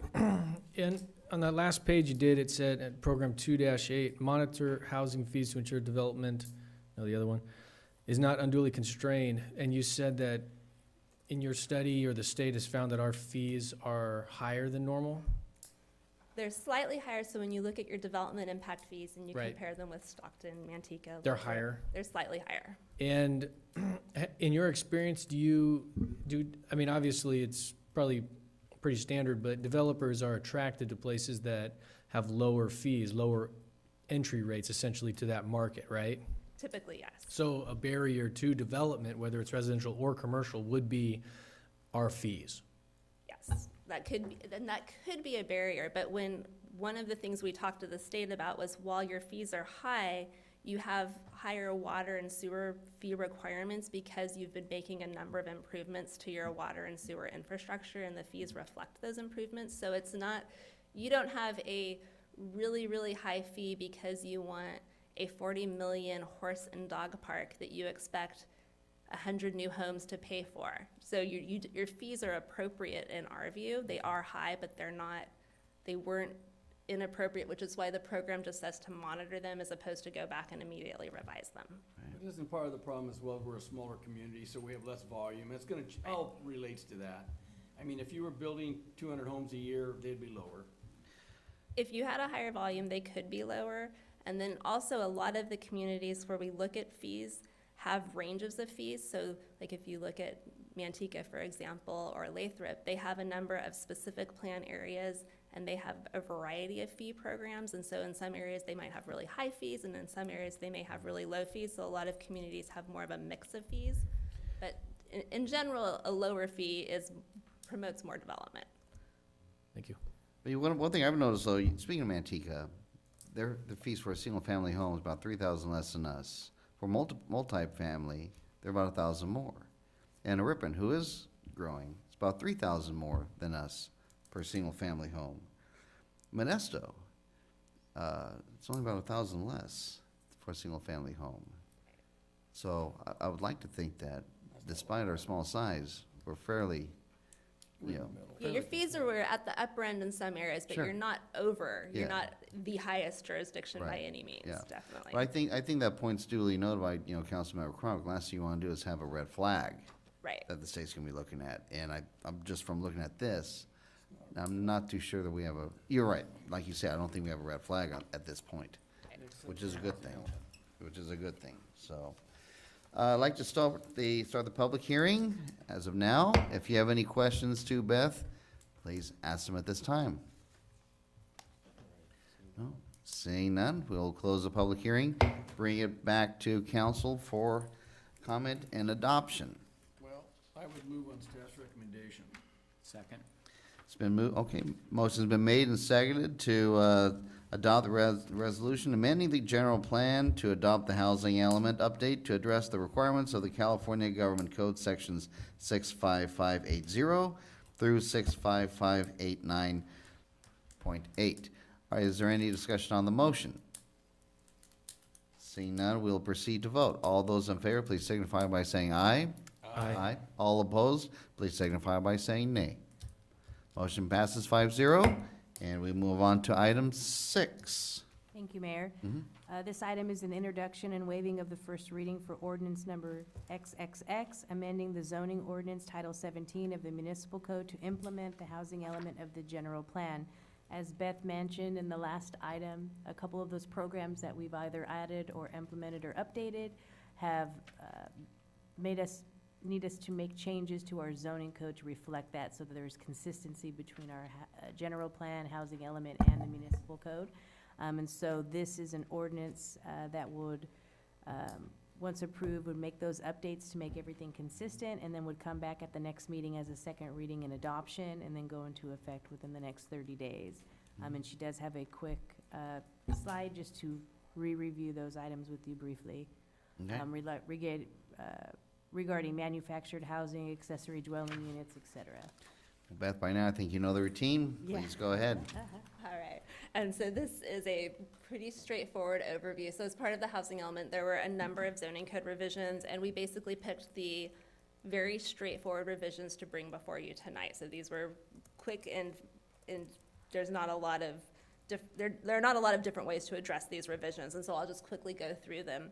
Section 17.11.040, which is your table that identifies the permitted uses and conditionally permitted uses by the zoning district, is amended, and it's amended to treat manufactured structures in the same manner as single-family homes. So a manufactured structure is subject to the exact same permit requirements as a single-family home, so that makes just some minor revisions to the C1, C2, and CM zone to permit them subject to footnote 2, which is the same requirement for a single-family home.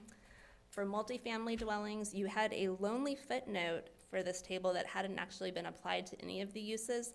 So footnote number 4 is now applied to multifamily dwellings and condominiums in the C1 and CM zone. And then similarly, accessory dwelling units are required to be permitted in all zones that allow residential uses. Previously, it had been that they were required to be permitted in all residential zones, and now it's in all zones that allow a residential use. So you had just updated your accessory dwelling unit ordinance, and additional requirements continue to trickle in. So those would now be permitted in the C1, C2, and CM zone. And that would be for properties that have an existing or proposed single-family home, so not obviously as a standalone use. And then footnote number 4 for this table is revised to specify that the condominium and townhome developments are approved only under the planned development zoning district process in the C1 and CM zones, and this just matches the change made to the table. Section 17.24.030, which is part of Chapter 1724 that addresses the planned development zone, is revised to specify that condominiums, townhomes, community apartment projects, and stock cooperatives are permitted in the C1 and CM zones only when they're within a PD zone.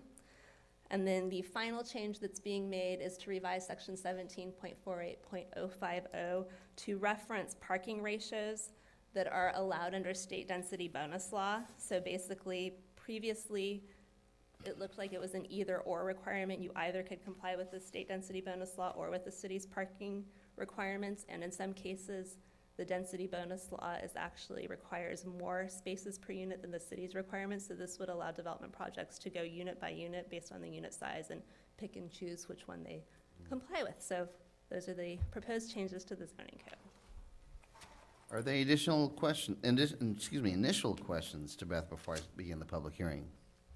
No, seeing none, let's begin the public hearing on this subject. If anybody would like to come up, speak, or ask questions to Beth, please do so at this time. Seeing none, we will be closing the public hearing, and we'll bring this back to council. Move to approve. Second. Okay, motion's been made and second to approve the first reading of this ordinance, amending the zoning ordinance, Title 17 of the Escalon Municipal Code to implement the housing element of the general plan. Is there any debate on the motion on the table? I just have one question. I think I heard her mention or something to do with some of the zoning would be manipulated to meet the new standards. Is there any specific property that we know that's changed that would be something that would stand out? Not specific to these items that I can think of, no. Okay, I'm good. I don't believe so. Okay. Okay, is there any further debate on the motion on the table? Okay, and again, the motion is to amend the zoning ordinance, Title 17 of the Escalon Municipal Code to implement the housing element of the general plan. All those in favor, please signify by saying aye. Aye. All those opposed, please signify by saying nay. Motion passes 5-0. And Beth, thank you very much for all your help and information Thank tonight and for the housing element itself. Thank you. Thank you. Moving on to item number 7. I think this might go back to Tammy? Yes. Okay. So tonight before the council is to consider the adoption of 3 resolutions. One would be calling for a special tax measure to be put on the ballot for the March 2020 election.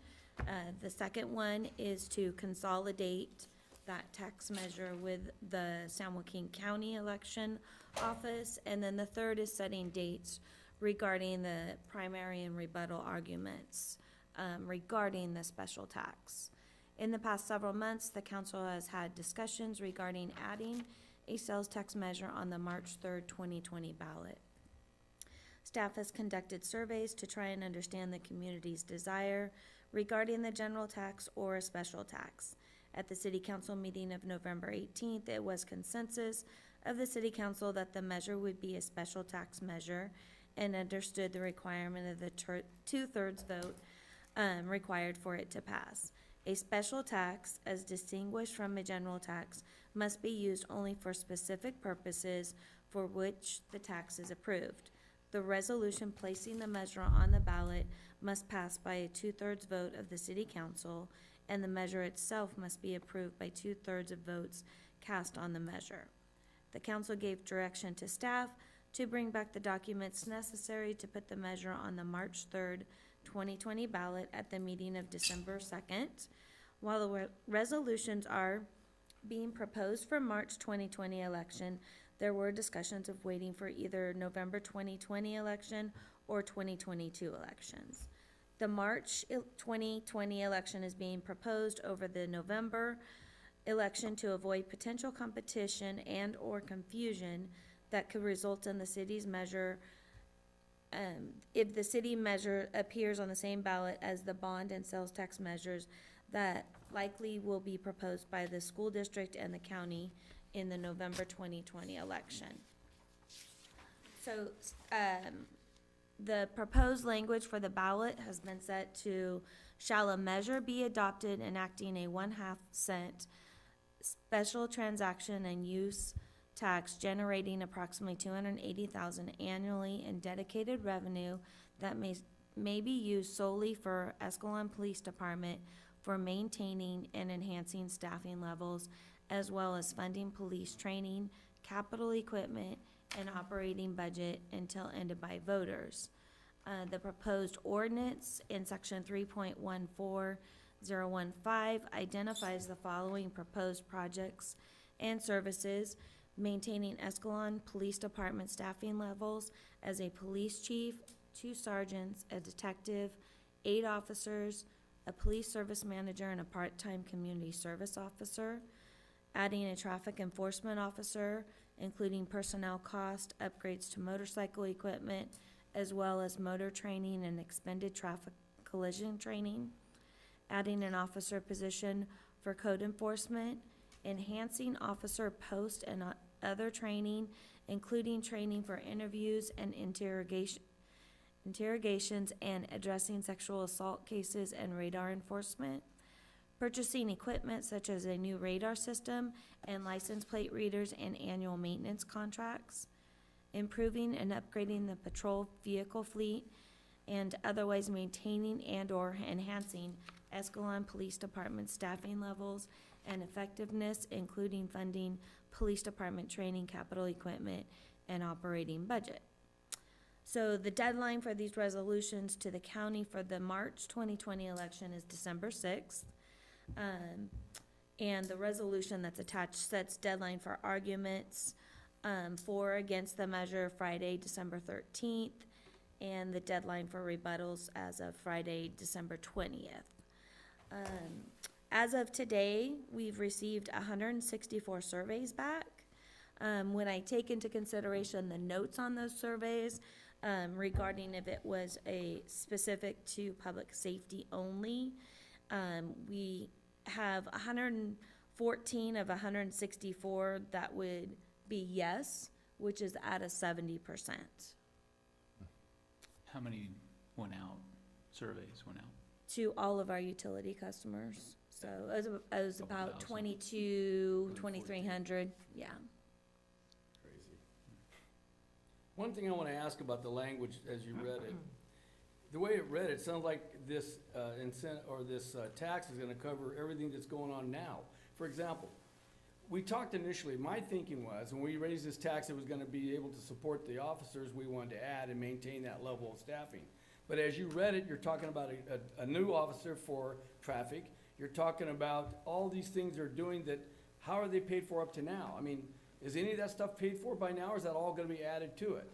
No, those are potential projects that the funding could allow for. So none of those exist as today? Well, the existing number one, the maintaining of the police department, Right. And that's, with the exception of one of those officers, which is scheduled based on the budget to be hired in January, do exist. what is a traffic officer? The traffic officer would be an officer solely responsible for traffic enforcement, which is one of the major complaints, as council is well aware, we get constantly.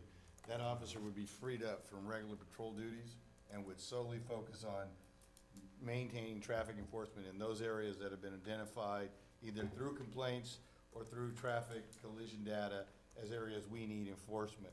So that instead of having to respond to a burglary call or respond to a theft call or being pulled from a detail, he's gonna sit out there with a motorcycle and strictly run enforcement for, say, an hour on McHenry. He'll then move to Escalon Avenue. But that'll be one officer, That would be one officer, and that officer will work 5 days a week. 4 to 5 days a week, depending on the schedule. But that's if. as Sole again, purpose. As pointed out, is the primary focus was to maintain the staffing that you have in number one. That's right. And if, depending on the revenue generation, what you're gonna, these are other things that you could put into First and place foremost- to enhance. First and foremost, the money was designed to keep the current staffing level at where it was at, to fund it. Correct. Because we've added the new officers already. So if that money comes in and there is a reasonable amount of money that is available other than the current staffing, it will be moved to something like that, correct? Correct. It's those, that's why I think the wording reads to enhance. But will that change the whole concept of that funding? I mean, will we now have a situation where that money's gonna run out quicker than it would have been normally? No, my understanding was is that you would maintain this, your Current staffing? current, level of general fund revenues is 69%. So in other words, that would That keep, would stay, but this would right enhance. now, if I'm not mistaken, we are slightly at a deficit with the new funding of the officers. Correct. So this money would be to Top it off. So, ensure that so that the, deficit does not impact the budget. the current budget is at a deficit, projected at a deficit, and it only has one full-time, or one new officer for the full year, and then a half of year of the second officer. So the new funding will secure the 2 full-times and Right. also get the funding to the current level, I mean, the level without deficit. Yes, But it's not gonna be used for anything other than the department. correct. We're not gonna do public safety on another side or anything else. No, it's police service. Strict The only police- public safety in the city of Escalon is police service. Can it be used for animal control or? Well, animal control comes out of the general fund budget, out of the police budget, but we're talking about police services Yeah, in this, and that's what's outlined here, not animal. yeah, the whole idea of this money, in my opinion, was to make sure that we had an extra 2 patrolmen, which is what we wanted, at night and together, so we never, ever experienced what we did with the incident we had, and this was gonna secure that. the primary driving force behind this is to ensure that the budget does not continue to operate in a deficit. Sure, I get it. Can this money be used to, like, increase salaries of police personnel? Well, I mean, it can be used to cover the salaries, yes, That's what it's for, yes. to maintain the level of service, and that's gonna cost for the employees, that's the way it works. Okay, I'm good. Whereas most communities, again, you know, depending on the economy, they need to start cutting back here and there. What this is designed is so that we, yeah, specifically for this is why I really like these specifics. Yep. Give this as specific and clear as possible. I want them to So that this is designed so that we don't go through what everybody else is gonna be going through, Right. okay? I had a question for the chief. So since we've added the new officer, what's the morale like with everybody? It's probably gotten better, right? Because stuff's covered more. Well, I think I've had this conversation with one or two other councilmen in the past, and the officers appreciate the support, and the fact that we maintain the 2 officer staffing is a positive. If the city was to choose to go back in staffing, I think you're going to damage what you have built, and you're also going to operate unsafely. This is a motionable item. What's the bottom line? We're gonna go in March or we're gonna go in November? Let's see, oh, by the way, now, I wanna make this clear. If, you have 3 resolutions, but they're gonna be passed with 1 motion. They can Correct. be, yes. They can, okay, no problem. I think, Kirk, you had a question out there? Yeah, same address. I'm all for this. It's been talked about. It's something that I think if we're gonna spend a half-cent sale tax on anything in this county, I'd rather spend it on us. I realize it's more money, but I have a problem with what you're gonna put out on the ballot. And you say it's specifically gonna go to the police department, but you got a weasel word in there that says may. I didn't see the May. Where's it at? It's in there. It says May. It says, as you go down, it's the second line. Revenue section. Oh, okay, yeah. And, Take it out. and I know that everybody's got good intent, but you're not always gonna be here, Bingo. and that should be shall. I agree. So, Okay. Good catch. It can be removed, or you could put in shall. Shell's good. Can we do, Ann, is it legal to do a quick consensus? Oh, yeah. 'Cause I have a feeling we're all gonna be saying the same thing. Sure. Yeah, Shall? absolutely. Is that Shall, shall? good. Shall? Good. Shall. Thank you, good catch. Thank you for pointing that out. I didn't see that. I was too Well, focused it on really, it says that may be used solely for, you know, it's, no, so it really means the same thing, but if Yeah. you want shall, that's totally fine. Yeah, Shall takes out any. Right. Doubt. Okay. yeah, Yep. we go can't to have shall. any ambiguity on this one. There we go. And that's the thing, I think that it's important that this is read, that this is, you know, people understand exactly what it is. No ambiguity, you know, on this one at all. Counselor. So, okay. Yeah, last comment is I think that this is a pretty simple thing. We've done as much as we can to get the feedback from the community, sending out these, surveys. And actually, 140? 64. Okay, well, 164, and then if you divide that by 2,200 that you send out, it's like a 7.5% return, which is actually, when you send out the flyers to people and you get a return, 2 to 5% is good. So this is actually a decent response in my mind. And if 70% are showing a positive response, then I think we owe it to the community to do this. And on top of us being in favor of this, and this police department and public safety is such an important thing. So I'm excited about this too. I'd like to, I don't know if it's time to comment, but I think we should still do it on the March one. Yeah, we can do whatever we'd like to do at this point. Like I say, it's an actual item, and we do need some action if we want. I think that if you put it on November, it's gonna get bogged down by all of these other taxes that are gonna come our way in bonds. And I'm not trying to slide it through, but to get people focused on it. Let me tell you, I understand your point, but think about it this way. If you do it in March, and they put, when's the school bond going down? Is that in November? That's all November. Yeah, that, the county sales tax, all those other expenditure things in November. Well, you're gonna kill one of them. maybe two. Yeah. Sure. Yeah, please, please. Gary Haskin, 471 Cabernet Court. It costs you Was discussed at one of the previous meetings about a sunset clause on this. I know Measure K is a great sales tax for our transportation. It has a sales, or a sunset, thank you, clause. And I think all taxes, as we know, never go away unless you have one. And it may be fine and dandy to renew it, but I think other councils and other generations ought to have the option. Yeah, that's a good point. This doesn't have that in there right now? Not currently, that's not the way it's proposed. And you know the funny thing, Gary, that's a good point. I asked a number of people, what do you think about sunset clause, like Oakdale? And nobody's really responded. It was weird, as I thought for sure, oh yeah, you definitely would want a sunset clause. That's the wrong people. You know? Because then they just have to reapprove it, right? You do another Right. Has to go vote. back on the ballot. I think Needs to be that's another great. Two-thirds vote, yeah. How do you guys feel about putting a sunset clause? I think I agree. I'm in Oakdale's favor what, of putting a 5 years? 5-year or 10-year, maybe, I don't know, 5-year sunset clause What's a on there. normal sunset? Is Yeah. there any such thing? Do 10. 10? 10? Go Like 10. I don't care. 5, 10, whatever you want. I think 10. Keep in mind, Fall more along the lines of the election years, just an even yeah, number. every time you do it, it's gonna cost Oh, you wait, money by putting it on the ballot, so maybe 10. 4. Yeah. Yeah. 10's probably Mhm. reasonable, because then otherwise he just no sooner gets set up with his new department, then there's always that Yeah. doubt that he's gonna have to deal with. Also, strongly in favor of November. Councilman Alves, I think you're 100% right. If you want buy-in from most of the people, do that.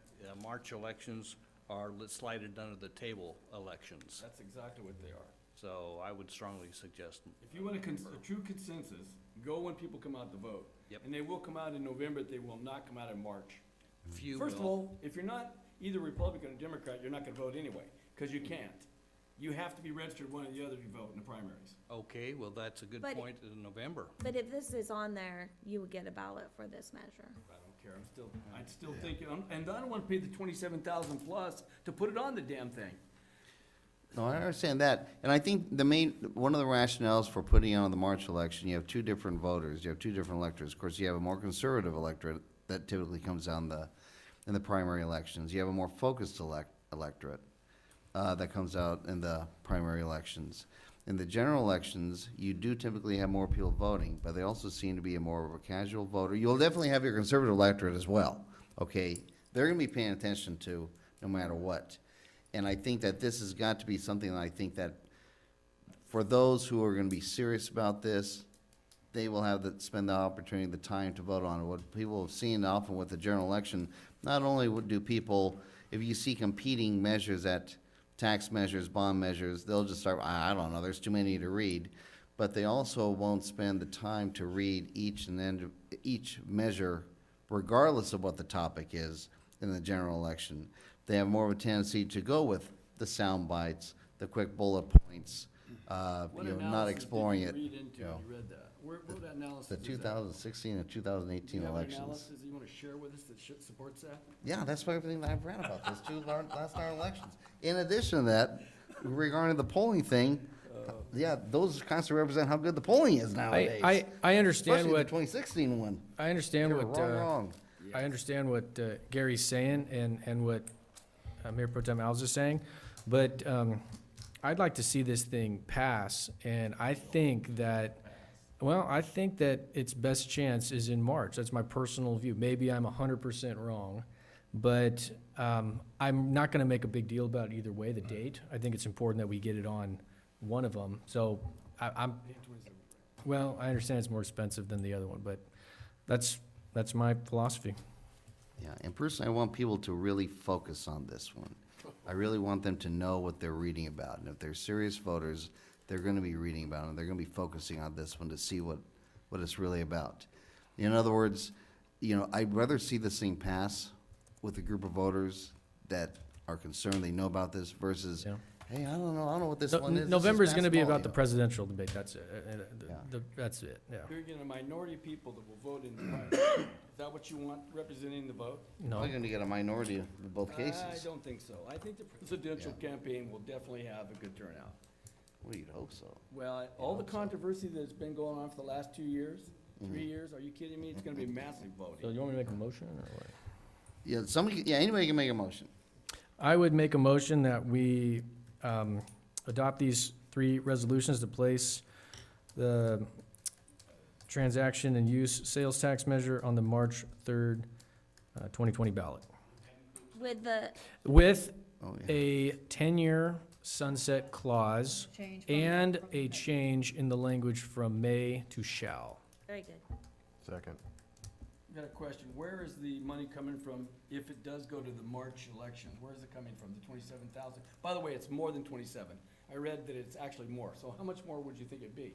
I don't know. I only got an estimate from the county. And what was your Because they estimate? don't know. It was 27 to 40,000. 20 to what? 40.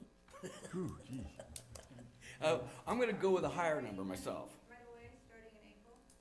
It wouldn't start in April because after we have to certify the election and then it goes into effect, is it 30 days after that?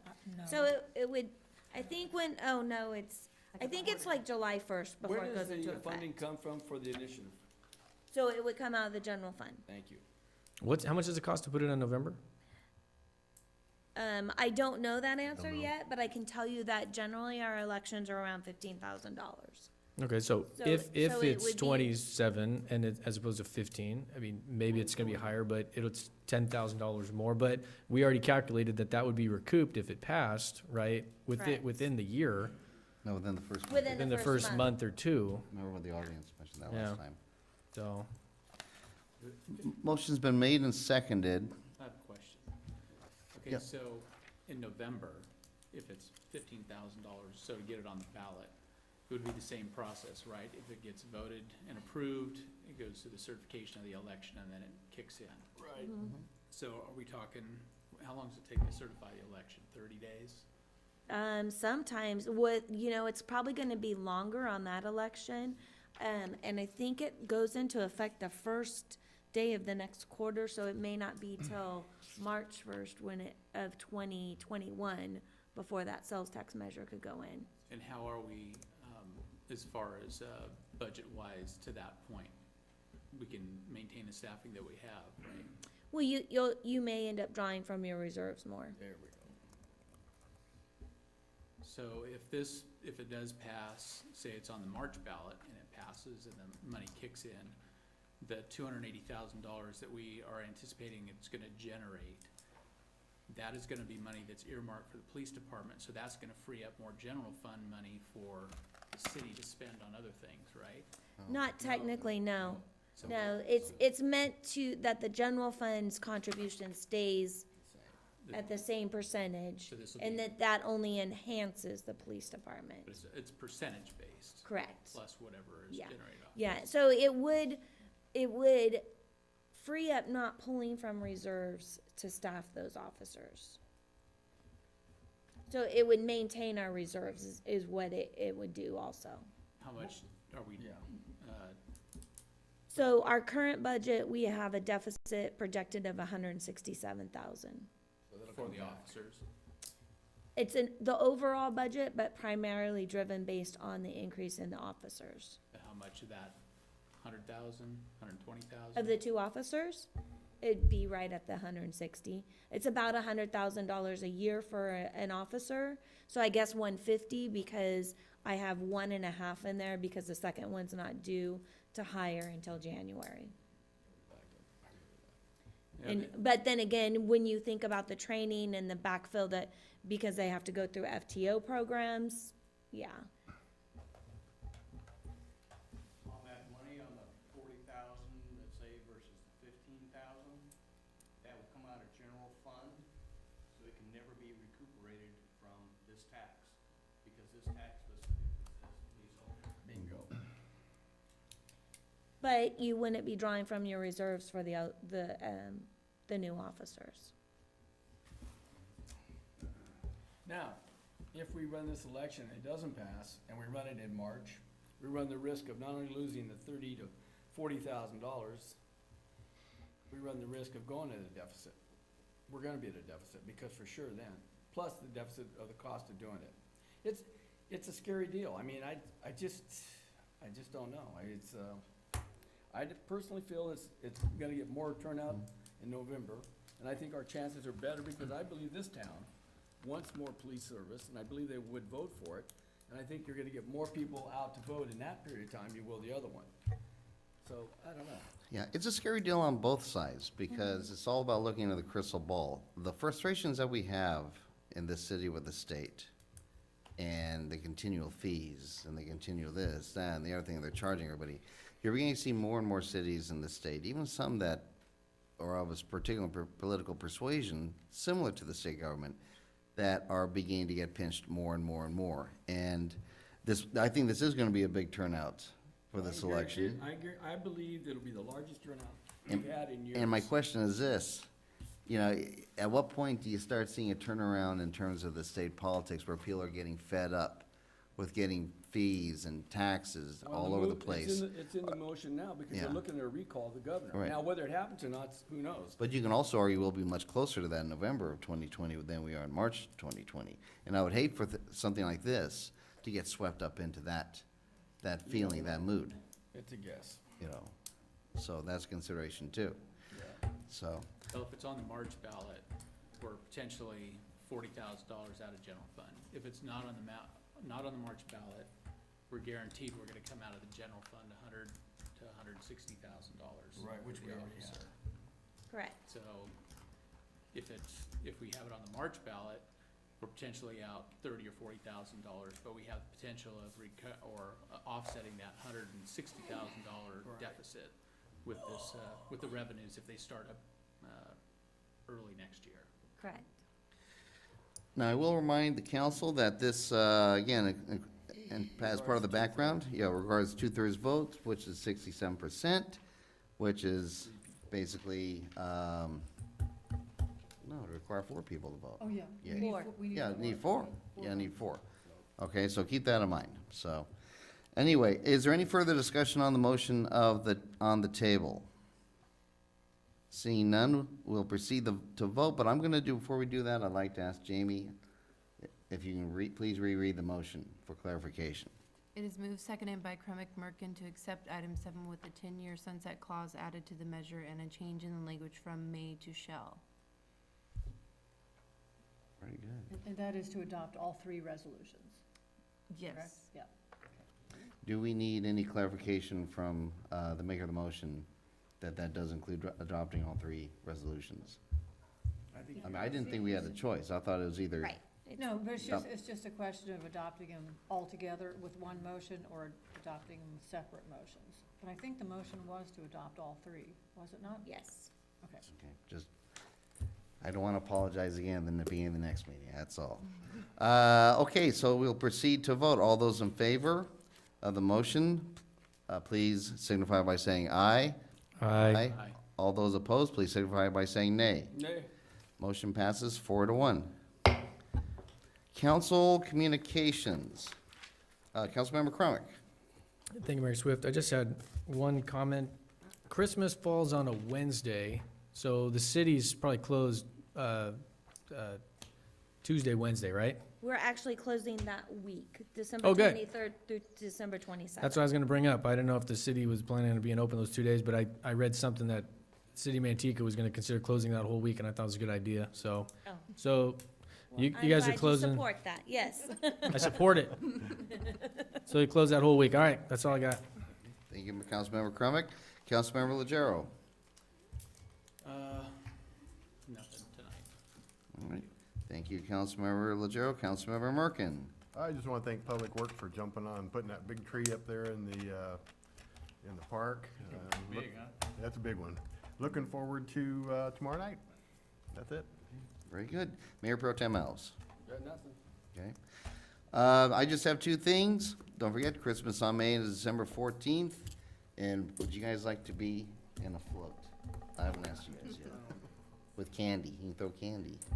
Christmas, yeah, that's true, Christmas. Yeah, it's Christmas on Main. Throw candy. No. This will probably be my truck pulled by a trailer, okay? I think they You know, should walk. lots of Can I room in drive it. again?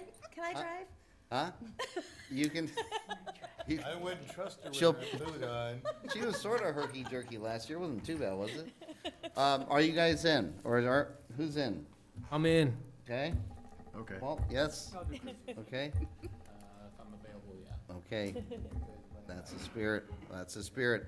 And finally, the next, meeting that we'll be having, staff, city staff and the school board and, school board staff, will be on December 12th. If you have any interest in coming, please do so and let me know, okay, before, And next, on the 16th, I will be doing a swearing in of the new reserve. very good, sounds good. And on that note, we're gonna go into closed session. If you wanna stick around for a while, you may, but, unfortunately, we're not done yet, so I can't actually bang the gavel yet, I don't, so. I will retire in closed session now.